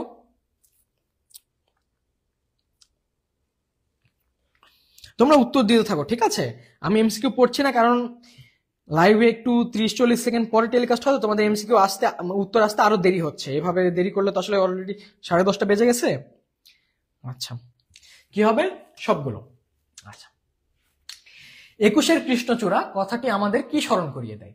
21শে এপ্রিলের কথা, 21শে আগস্টের কথা, 21শে ফেব্রুয়ারির কথা, নাকি 21শে জানুয়ারির কথা? এটা তো খুবই সহজ, এখানে তো আমার মনে হয় না সময় দেওয়ারও দরকার আছে। 21শে ফেব্রুয়ারির কথা। ফেব্রুয়ারি 1969 কবিতায় কোন রঙে পথঘাট ছেয়ে গেছে? পলাশ ফুলের রঙে, কৃষ্ণচূড়ার রঙে, কৃষ্ণচূড়ার বিপরীত রঙে, নাকি পলাশের বিপরীত রঙে? এটা একটু চেষ্টা করো, এটাও পারবা জানি আমি, তাই একটু 2-3 সেকেন্ড দিলাম নিজেদের উত্তর করার জন্য। আচ্ছা, কৃষ্ণচূড়ার বিপরীত রঙে। অনেকে কিন্তু আবার কৃষ্ণচূড়ার রঙে উত্তর করে ফেলতে পারো। সেক্ষেত্রে কিন্তু একটা জিনিস খেয়াল করতে হবে, যেখানে কি বলছে যে কোন রঙে পথঘাট ছেয়ে গেছে। পথঘাট কিন্তু ছেয়ে গেছে যে বিপরীত যে রংটা ছিল, যে রংটা সন্ত্রাস আনে, সেই রঙে পথঘাট ছেয়ে গেছে। এই কারণেই তো আন্দোলনটা দরকার, বিপ্লবটা দরকার, যেন এই রংটা আমরা দূর করে যে 21-এর যে রংটা, লাল রং, লাল কৃষ্ণচূড়ার রং, সেই রংটা আনতে পারি। ঠিক আছে, তাহলে কৃষ্ণচূড়ার বিপরীত রঙে রাস্তাঘাট ছেয়ে গেছে। সেই ফুল আমাদেরই প্রাণ, এখানে ফুল বলতে কি বোঝানো হয়েছে? ভাষা শহীদদের, বাংলা ভাষা, বাঙালি জাতি, নাকি মুক্তিযুদ্ধ? এটাও কিন্তু আমি বলেছি গুরুত্বপূর্ণ। কিন্তু দেখেছো, সব আমরা গুরুত্বপূর্ণ যেগুলো, সেগুলো আসলে আজকে রাখার চেষ্টা করেছি, যেন তোমরা সব একবারে উত্তর করতে পারো এবং সুন্দর একটা প্রিপারেশন হয়ে যায়। আচ্ছা, তাহলে কি বাংলা ভাষা, ফুল দ্বারা বাংলা ভাষা বোঝানো হয়েছে। অবিনাশী বর্ণমালা কিসের মতো ঝরে পড়ে? কৃষ্ণচূড়া ফুলের মতো, নক্ষত্রের মতো, জলের মতো, নাকি শুকনো পাতার মতো? চেষ্টা করো নিজেরা একটু চেষ্টা করো।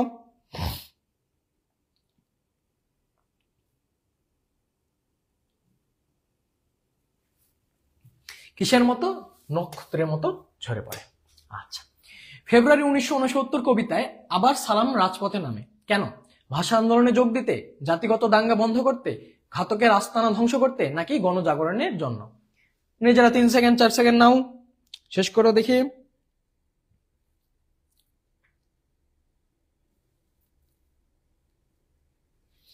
তাহলে সালাম কেন রাজপথে নামে? গণজাগরণের জন্য। সালাম রাজপথে নামলে বাকিরাও যেন আরো সাহস পায়, সবাই যেন তার সাথে রাস্তায় নেমে আসে, যেন একটি বিপ্লব সংকলন করা সম্ভব হয়, এজন্যই সালাম রাজপথে নামে।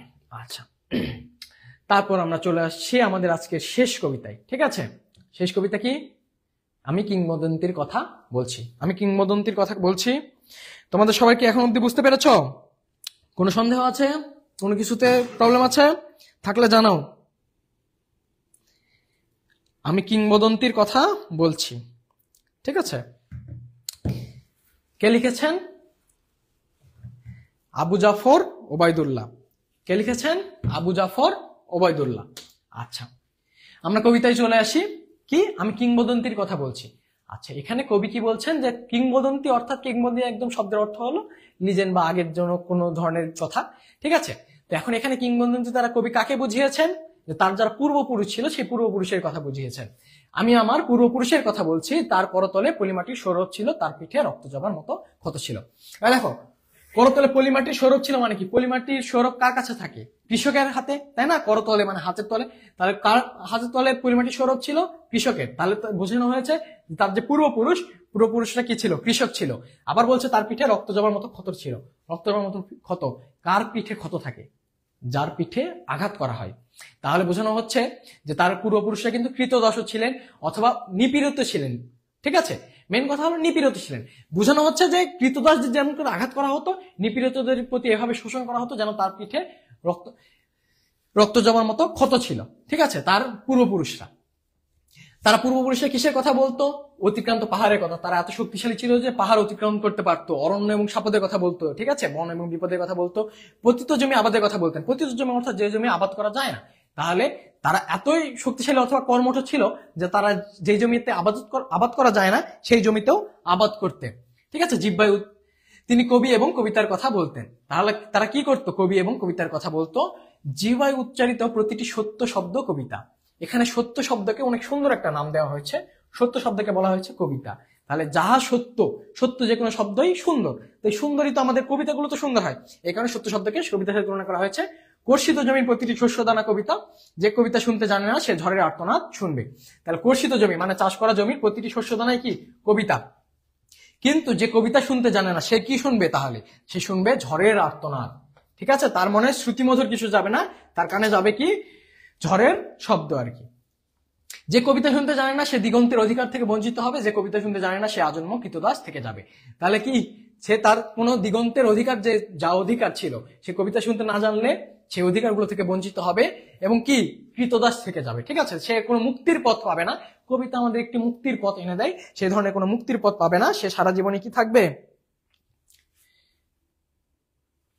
সারা জীবনই তোমার কৃতদাস থেকে যাবে। ঠিক আছে, আমি উচ্চারিত সত্যের মতো স্বপ্নের কথা বলছি, উনানের আগুনে আলোকিত একটি উজ্জ্বল জানালার কথা বলছি, আমি আমার মায়ের কথা বলছি, তিনি বলতেন প্রবাহমান নদী, যে সাঁতার কাটতে জানে না তাকেও ভাসিয়ে রাখে।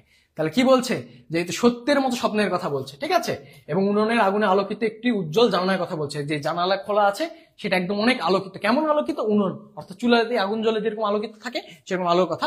এখন এখানে মায়ের কথা বলা হচ্ছে, যে মা কি বলেছেন, যে প্রবাহমান নদী যেখানে স্রোত চলে যাচ্ছে, এখানে যে সাঁতার জানে না তাকেও সেই নদীকে সেই নদী কিন্তু তাকেও ভাসিয়ে রাখে। ঠিক আছে, যে কবিতা শুনতে জানে না সে নদীতে ভাসতে পারে না। তাহলে তার মা কি বলেছেন, যে কবিতা শুনতে জানে তার মনের মধ্যে একটি আশা আছে, সে আসলে ভালো মানুষ, সে একটি ওই আশাতেই, বেঁচে থাকার আশাতেই ভাসমান নদীতে সাঁতার না জানলেও ভেসে থাকতে পারে। কিন্তু যে কবিতা শুনতে জানে না তার মনের মধ্যে কিন্তু এই আশাটা নেই। ঠিক আছে, তার মনের মধ্যে যেহেতু আশা নেই, বেঁচে থাকার একটা ইচ্ছে প্রবণতা সেটা নেই, তার মনের মধ্যে কোনো ভালোবাসা নেই, সেই এই নদীতেও ভাসতে পারে না। যে কবিতা শুনতে জানে না সে মাছের সাথে খেলা করতে পারে না, যে কবিতা শুনতে জানে না সে মায়ের কোলে শুয়ে গল্প শুনতে পারে না। এগুলোর উপকর্থে বলা হচ্ছে, তাহলে কি সে মাছের সাথে খেলা করতে পারবে না, মায়ের কোলে শুয়ে গল্প শুনতেও পারবে না, কারণ তার কাছে গল্প মজা লাগবে না। যে কবিতা শুনতে ভালোবাসে না তার কাছে গল্প ভালো লাগবে না। আমি কিংবদন্তির কথা বলছি, আমি আমার পূর্বপুরুষের কথা বলছি। আচ্ছা, তাহলে কিংবদন্তিকে, তার পূর্বপুরুষকে কিংবদন্তির কথা বলা হচ্ছে। আমি বিচলিত স্নেহের কথা বলছি, গর্ভবতী বোনের মৃত্যুর কথা বলছি, আমি আমার ভালোবাসার কথা বলছি। তাহলে প্রিয়জন হারানোর যে বেদনা, সেই বেদনার কথাও তিনি তুলে ধরেছেন। ভালোবাসা দিলে মা মরে যায়, যুদ্ধ আসে ভালোবেসে, মায়ের ছেলেরা চলে যায়, আমি আমার ভাইয়ের কথা বলছি। আচ্ছা, ভালোবাসা দিলে মা মরে যায়, এটা কেমন কথা, যে তুমি যদি ভালোবেসে যদি কোনো কিছু ত্যাগ স্বীকার না করতে পারো, তাহলে এখানে মা বলতে বোঝানো হচ্ছে দেশ। তাহলে তুমি যদি আত্মত্যাগ না করতে পারো, ত্যাগ করে যদি দেশের জন্য যদি নিজের জীবনকে উৎসর্গ না করতে পারো, তাহলে দেশে যদি শত্রু হানা দেয় তাহলে দেশ মরে যাবে না। তাহলে এটাকেই বোঝানো হচ্ছে যে ভালোবাসা দিলে মা মরে যায়। ঠিক আছে, যুদ্ধ আসে ভালোবেসে। যে কবিতা শুনতে জানে না সে সন্তানের জন্য মরতে পারে না। এতে যে কবিতা শুনতে পারবে সে তাহলে তার সন্তান যেন বেঁচে থাকে এই জন্য কি করবে, সে নিজের জীবন উৎসর্গ করে মৃত্যুবরণ করতে চাইবে, সে যুদ্ধে যোগদান করবে। যে কবিতা শুনতে জানে না সে ভালোবেসে যুদ্ধে যেতে পারে না। ঠিক আছে, যে কবিতা শুনতে জানে না সে সূর্যকে হৃৎপিণ্ডে ধারণ করতে ধরে রাখতে পারে না। আচ্ছা, সূর্যকে হৃৎপিণ্ড ধরে রাখা বলতে কি বোঝানো হচ্ছে, আমরা তো জানি সূর্য থেকেই সকল শক্তি আমরা পাই। তাহলে সূর্যকে যদি আমি হৃৎপিণ্ডে ধরে রাখতে পারি তাহলে কি হবে, আমার মধ্যে অসীম একটা শক্তি চলে আসবে না? তাহলে এই অসীম শক্তি দ্বারা আমি সবকিছুকে সামনে এগিয়ে নিয়ে যেতে পারবো। ঠিক আছে, আচ্ছা, আমি কিংবদন্তির কথা বলছি, আমি আমার পূর্বপুরুষের কথা বলছি। এটা দ্বারা আবার এই কথাটাকে জোর দেওয়া হলো যে কার কথা বলা হচ্ছে, আমি আমার পূর্বপুরুষের কথা বলছি, যারা এই ধরনের পরিশ্রমী ছিল। ঠিক আছে, পরিশ্রমী ছিল, তারপর যারা যুদ্ধে যেত, যারা ভালোবাসতো এবং কবিতা শুনতে জানতো, যারা জীবনের আশা ছিল, তাদের কথা বলা হচ্ছে। আচ্ছা, একটু ভুল হয়ে গেছে। আচ্ছা, কবিতা শেষ, আমাদের গুরুত্বপূর্ণ তথ্যাবলিতে চলে এসেছি আমরা। ঠিক আছে, কবির জন্ম 8 ফেব্রুয়ারি 1934 খ্রিস্টাব্দে, মৃত্যু 19 মার্চ 2001 খ্রিস্টাব্দ। উল্লেখযোগ্য রচনা যা রয়েছে, সাত নরীর হার, কখনো রং কখনো সুর, কমলের চোখ, আমি কিংবদন্তির কথা বলছি যেটা আমরা পড়লাম, বৃষ্টি ও সাহসী পুরুষের জন্য প্রার্থনা, আমার সময়। আচ্ছা, কিছু শব্দের অর্থ দেখি গুরুত্বপূর্ণ। সাপদ, সাপদ শব্দের অর্থ কি, হিংস্র মাংসাশী শিকারী জন্তু। ঠিক আছে, ওই তো বললাম বিপদকে বোঝানো হচ্ছিল ওখানে, তাহলে হিংস্র শিকারী যদি জন্তু হয় তাহলে তাকে দ্বারা বিপদকে বোঝানো হবে না। আচ্ছা, কিংবদন্তি জনশ্রুতি, ইংরেজিতে কি বলা হয়, লিজেন্ড। ঠিক আছে, আমরা তো খুবই প্রায়ই এটা ব্যবহার করি। এটার অর্থ কি, কিংবদন্তি। আচ্ছা, কর্ষিত অর্থাৎ চাষকৃত। এবার আমরা এমসিকিউ প্রশ্নে চলে যাচ্ছি। এমসিকিউ প্রশ্নে আবার আমি তোমাদেরকে 5 সেকেন্ড করে সময় দিব। ঠিক আছে, তোমরা নিজেরা উত্তর দেওয়ার চেষ্টা করবে, তারপর আমি উত্তর দিব। কে কিংবদন্তির কথা বলছেন, কবি, নুরুল করিম, ঐতিহাসিক। কে বলছেন, খুবই সহজ, এটা কবি নিজেই বলছেন, তাই না? আচ্ছা, যে লৌহখণ্ডকে প্রজ্বলিত করে তাকে ইস্পাতের কি সশস্ত্র করবে, দণ্ড, তীর, তরবারি নাকি ঢাল? চেষ্টা করো, তাকে কি সশস্ত্র করবে?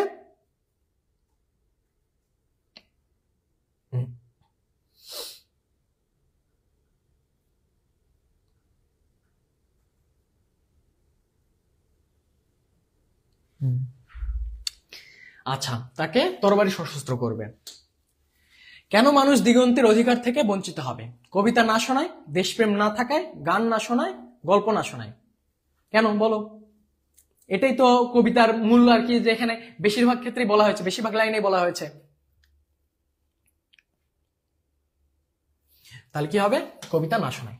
আচ্ছা, পূর্বপুরুষের পিঠে রক্ত জবার মতো ক্ষত ছিল, তা বোঝা যায় যেভাবে কৃষক থাকায়, শ্রমিক থাকায়, কৃতদাস থাকায়, নমশূদ্র থাকায়। বলো,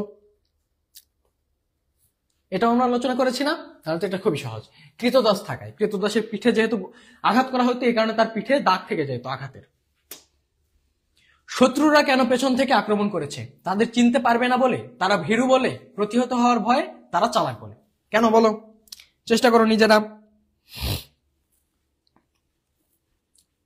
তারা ভীরু বলে। তাহলে কারা ভীরু? শত্রুরা ভীরু। তারা প্রতিহত, যে আমরা যে প্রতিহত করবো এটাকে ভয় পায়, এজন্য তারা কি করে? সামনাসামনি আক্রমণ না করে পেছন থেকে আক্রমণ করে। আমি কিংবদন্তির কথা বলছি, কবিতায় স্বজনেরা উদ্বিগ্ন কেন? মৃত্যুর ভয়ে, দেশমাতৃকার জন্য, স্বদেশ ছাড়ার ভয়, নাকি স্বজনদের জন্য? কেন ভীত?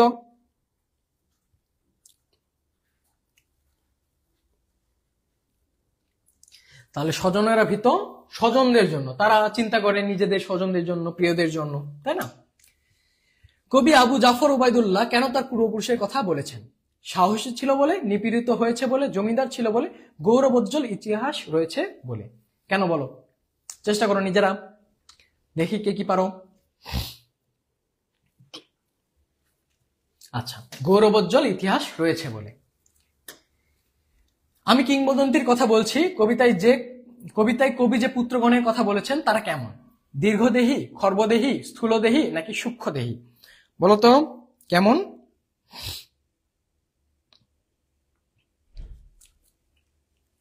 আচ্ছা, তারা কিন্তু দীর্ঘদেহী। যে কবিতা শুনতে পারে না সে ভালোবেসে কোথায় যেতে পারে না? যুদ্ধে, গ্রামে, আন্দোলনে, নাকি বিদেশে? কোথায় যেতে পারে না? ভালোবেসে যেতে হবে অবশ্যই। তাহলে যুদ্ধে, গ্রামে, আন্দোলনে, নাকি বিদেশে? তাহলে যে কবিতা শুনতে পারে না সে ভালোবেসে যুদ্ধে যেতে পারে না। আমি কিংবদন্তির কথা বলছি, কবিতায় কবির পূর্বপুরুষ কিসের কথা বলতেন?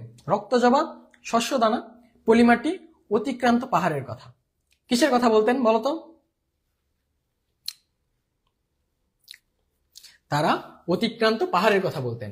শস্যদানা, পলিমাটি এগুলো ছিল, কিন্তু এগুলো কিন্তু কথা বলতেন না, কথা বলতেন অতিক্রান্ত পাহাড়ের কথা। যুদ্ধ কিভাবে আসে? ভালোবেসে, মরণপণে, যন্ত্রণায়, নাকি সংগ্রামে? এটা কিন্তু অনেকে ভুল করতে পারো, ঠিক আছে? এটা আমি বলার আগে তোমরা নিজেরা চেষ্টা করো, দেখি, চেষ্টা করতে থাকো। এটা কিন্তু একটা লাইনে ছিল যে যুদ্ধ আসে ভালোবেসে। কবিতাকে কবি কি বলে অভিহিত করেছেন? সংগ্রাম, পলিমাটি, রক্তজবা, নাকি শস্যদানা? কবিতাকে কবি কি বলে তাহলে উল্লেখ করেছেন? বলো, চেষ্টা করো নিজেরা।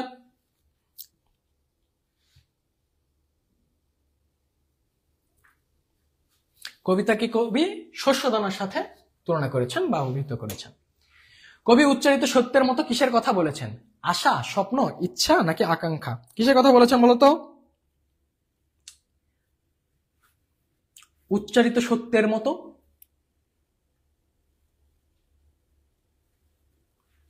স্বপ্নের কথা বলেছেন। তাহলে কবি স্বপ্নের কথা বলেছেন।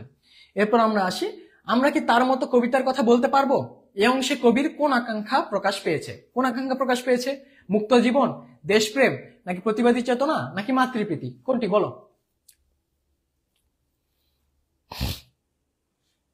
তাহলে আমরা কার মতো কবিতার কথা বলতে পারবো কিনা জিজ্ঞেস করা হচ্ছে, যে প্রতিবাদী যেই চেতনা তার মতো কি আমরা কবিতার কথা বলতে পারবো?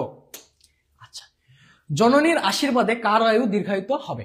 যে জননীর জন্য লড়বে, যে কবিতা রচনা করবে, যে গাভীর পরিচর্যা করবে, নাকি যে লৌহর দণ্ড প্রজ্বলন করবে? কোনটি হবে? চেষ্টা করো নিজেরা। জননীর আশীর্বাদে কার আয়ু দীর্ঘায়িত হবে? যে গাভীর পরিচর্যা করবে। জিহ্বায় উচ্চারিত প্রতিটি সত্য শব্দ কি? খুবই সুন্দর একটি প্রশ্ন, এবং এটা তো পারার কথা। এটা প্রশ্ন করতেই উত্তর আসলে পাওয়া যাচ্ছে অপশন ছাড়াই। অপশনগুলো হলো কবিতা, কিংবদন্তি, ভালোবাসা এবং শক্তি। কোনটি হবে? জিহ্বায় উচ্চারিত প্রতিটি শব্দ সত্য শব্দ, কবিতা। আচ্ছা, এটি আজকের আমাদের সর্বশেষ এমসিকিউ, ঠিক আছে? সর্বশেষ এমসিকিউ। এটির উত্তর আমি তোমাদের থেকে চাইবো, ঝড়ের আর্তনাদ কে শুনবে? বলো, ঝড়ের আর্তনাদ কে শুনবে? যে কবিতা শুনতে জানে না, যে কবিতা বুঝে, যে ভালোবাসতে জানে না, যে পাহাড় অতিক্রম করেনি। বলো, তোমরা চেষ্টা করো, এটা দিয়ে আমরা শেষ করব। এটার উত্তর যত তাড়াতাড়ি দিবা আমাদের আজকের ক্লাস শেষ হয়ে যাবে, ঠিক আছে? ঝড়ের আর্তনাদ কে শুনবে? যে কবিতা শুনতে জানে না, যে কবিতা বোঝে, যে ভালোবাসতে জানে না, যে পাহাড় অতিক্রম করেনি। খুবই সহজ, খুবই সহজ। এটার উত্তর দিয়ে তোমরা আজকের ক্লাস আমাকে শেষ করে দাও এবং জানাও আজকের ক্লাসটি কেমন লাগলো, ঠিক আছে? আমরা বেশ কষ্ট করে স্লাইডগুলো তৈরি করেছি, ঠিক আছে? তোমাদের ফ্রি ক্লাস, তো সেই হিসাবে একটু জানাও। 17 নম্বর,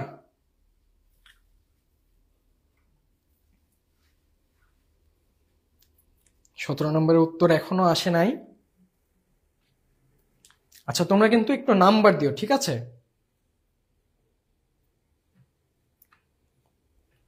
হ্যাঁ, আয়েশা সিদ্দিকা বলেছো 17A, যে কবিতা শুনতে জানে না। ঠিক হয়েছে। তাহলে ঝড়ের আর্তনাদ কে শুনবে? যে কবিতা শুনতে জানে না।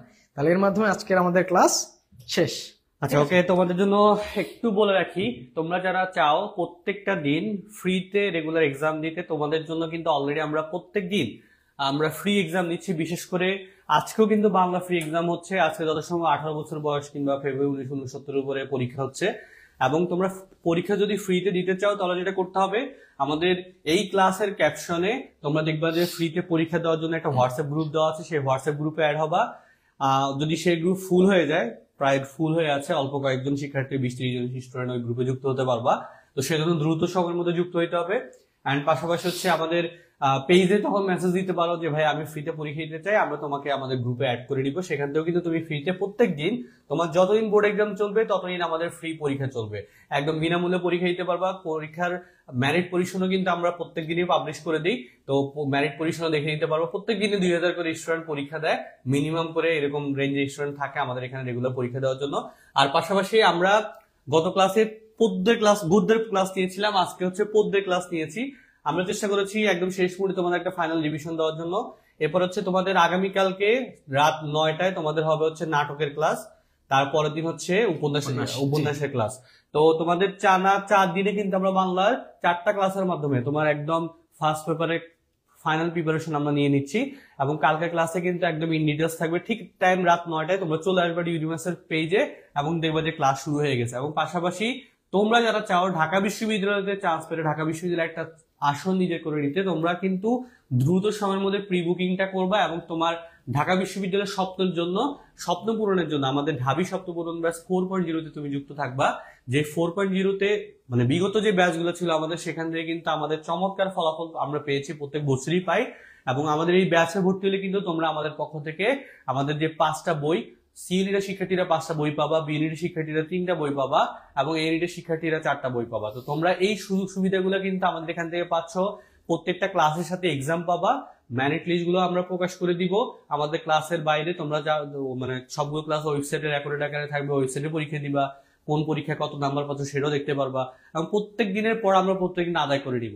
এবং আমাদের এখানে তুমি ভর্তি হওয়ার পেছনে মেইন কারণটা হচ্ছে আমরা সবাই ঢাকা ইউনিভার্সিটি ব্যাকগ্রাউন্ডে, সবাই অফলাইন অনলাইনের সাথে জড়িত এবং আমাদের শিক্ষার্থীরা ঢাকা ইউনিভার্সিটিতে চান্স হয়, যার ফলে তোমার ডিউনিভার্স প্ল্যাটফর্ম চয়েস করা উচিত।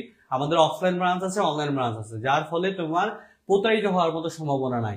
ঠিক আছে? তো এই জিনিসগুলো কিন্তু তোমাকে ডিউনিভার্স পছন্দ করার তালিকাতে শীর্ষে রাখবে আমার মনে হয়। ওকে, আর পাশাপাশি হচ্ছে আমি যদি একটু দেখাই দিই তোমাদের আইকনটা, এখানে দেখো আমরা এখানে যারা ক্লাস দিবে আমরা সবাই সিনিয়র টিচার, তোমাদের হচ্ছে ভাইরাও থাকবে আমাদের ক্লাস লেকচার টিচার হিসাবে। এবং পাশাপাশি এখানে প্রত্যেকটা এই যে তোমার ঢাকা ইউনিভার্সিটি, জাহাঙ্গীরনগর, রাজশাহী, চট্টগ্রাম, গুচ্ছ সকল বিশ্ববিদ্যালয়, জগন্নাথ বিশ্ববিদ্যালয়, সকল বিশ্ববিদ্যালয়ের জন্য কিন্তু আমরা ক্লাস নেই এবং সেই ক্লাসের প্রিপারেশন কিন্তু এই একটা ব্যাচের মাধ্যমে হবে। তোমার আলাদা করে কোনো ব্যাচই কিনতে হবে না। এবং পাশাপাশি তুমি যদি অফলাইনে কোথাও ভর্তিও হও, যত মানে অ্যাডমিশন টাইমে তোমার একটা অনলাইনে কোর্স কেনা উচিত। এটা আমার মতে তোমার জন্য একটা বেস্ট বা ওয়াইজ ডিসিশন হবে যে তোমার অ্যাডমিশনের সময় তুমি একটা অনলাইনে কোর্স কিনে রেখেছো। আমাদের অফলাইন ব্রাঞ্চও কিন্তু আমরা 25 শিক্ষার্থীর একটা স্পেশাল ব্যাচ প্রত্যেকটা ইউনিটের জন্য রাখি। সেই স্পেশাল ব্যাচও কিন্তু ভর্তি চলছে ফার্মগেটে, ঠিক হলিক্রস কলেজের বিপরীতে। তোমরা সেই 25 শিক্ষার্থীর স্পেশাল ব্যাচে ভর্তি হয়ে তোমরাও কিন্তু অফলাইনে সেরাদের সেরা হতে পারো। ঠিক আছে? তো এতটুকু পর্যন্তই ছিল। ক্লাসটা কেমন লেগেছে শেষ মুহূর্তে সেটা একটু বলবা, তোমাদের সবার কাছে ক্লাসটা ভালো লেগেছে কিনা। আমরা চাই তোমরা ভালো করো, সেই জন্য কিন্তু কষ্ট করে তোমাদের জন্য ক্লাস নেওয়া হচ্ছে। আমরা চেষ্টা করছি যে অনেক কিছু বুঝাই দিতে। তোমরা যদি এর আগে ভালো করে পড়াশোনা করে থাকো, মোটামুটি তোমাদের একটা প্রিপারেশন এখান থেকে হয়ে যাবে। এবং পাশাপাশি এই ক্লাসের যারা পিডিএফ পেতে চাও, একদম সকল পদ্যের সাজেশন তোমরা হোয়াটসঅ্যাপ গ্রুপে অ্যাড হতে হবে। হোয়াটসঅ্যাপ গ্রুপের লিঙ্কটা কমেন্ট বক্সেও দেওয়া আছে, তোমাদের ক্যাপশনও দেওয়া আছে, সেখান থেকে অ্যাড হয়ে যাও, বা টেলিগ্রাম গ্রুপে অ্যাড হয়ে যাও। সেখানে কিন্তু আমরা আজকে রাতে দিয়ে দিব ক্লাসের পিডিএফটা, সেখানে পেয়ে যাবা। ওকে, দেখতে চাই তোমাদের ক্লাসে ভাইয়া এমসি গুলার পিডিএফ। হ্যাঁ, এমসি গুলার পিডিএফ এর জন্য এই যে ক্যাপশনে দেওয়া যে লিঙ্কটা দেওয়া আছে, সেই লিঙ্কে জয়েন করো। যদি কোনো কারণে অ্যাড হতে না পারো, তাহলে অবশ্যই যেটা করবা, আমাদেরকে পেজে মেসেজ দিবা যে ভাই আমি অ্যাড হতে পারিনি, ঠিক আছে? তাহলে আমরা অ্যাড করে দিব। ওকে ওকে, হ্যাঁ, যারা অ্যাড হতে পারো না অ্যাড হয়ে যাবে, ঠিক আছে? তো এখানে কিন্তু সকল বিষয়ের ক্লাস, একটা সাবজেক্ট না, আমরা কিন্তু সি ইউনিটেও সকল বিষয় ক্লাস হবে, বি ইউনিটেও সকল বিষয় ক্লাস হবে, এ ইউনিটেও সকল বিষয় ক্লাস হবে, এবং 20টা ফাইনাল মডেল টেস্ট, যে 20টা ফাইনাল মডেল টেস্টের মাধ্যমে তুমি তোমাকে শেষ মুহূর্তে যাচাই বাছাই করে তুমি তোমাকে ঝালাই করে নিতে পারবা। এবং প্রত্যেকটা সাবজেক্টের ক্লাসের পাশাপাশি এক্সাম সবকিছুই আছে। তো অ্যাডমিশনের সময় আমরা যে ভুলগুলো করে থাকি, সেই ভুলগুলোর থেকে পরিত্রাণের ক্ষেত্রে আমরা এই ব্যাচগুলোকে সব থেকে বেশি প্রায়োরিটি রাখি, যাতে স্টুডেন্টরা ভালো একটা রেজাল্ট করে দিন শেষে ঢাকা বিশ্ববিদ্যালয়ের স্বপ্ন পূরণ করতে পারে। তো সবাই ভালো থাকো, আজকে এতটুকু পর্যন্তই রাখি। কোনো কারণে কোনো কিছু ওপেন না হলে, গ্রুপে অ্যাড হতে না পারলেও পেজে মেসেজ করবা, সেটাই একমাত্র সমাধান, আর কোনো সমাধান আমি দেখতে পাচ্ছি না, ঠিক আছে? সবাই ভালো থাকো, সুস্থ থাকো, আমাদের জন্য দোয়া করো যাতে আমরা সুস্থ থেকে তোমাদের জন্য ক্লাস দিতে পারি। ইনশাআল্লাহ, তাহলে কালকে দেখা হবে রাত 9টায় ইনশাআল্লাহ। একদম ঠিক সময় রাত 9টায় সবাই উপস্থিত থাকবে। ওকে, আল্লাহ হাফেজ, আসসালামু আলাইকুম।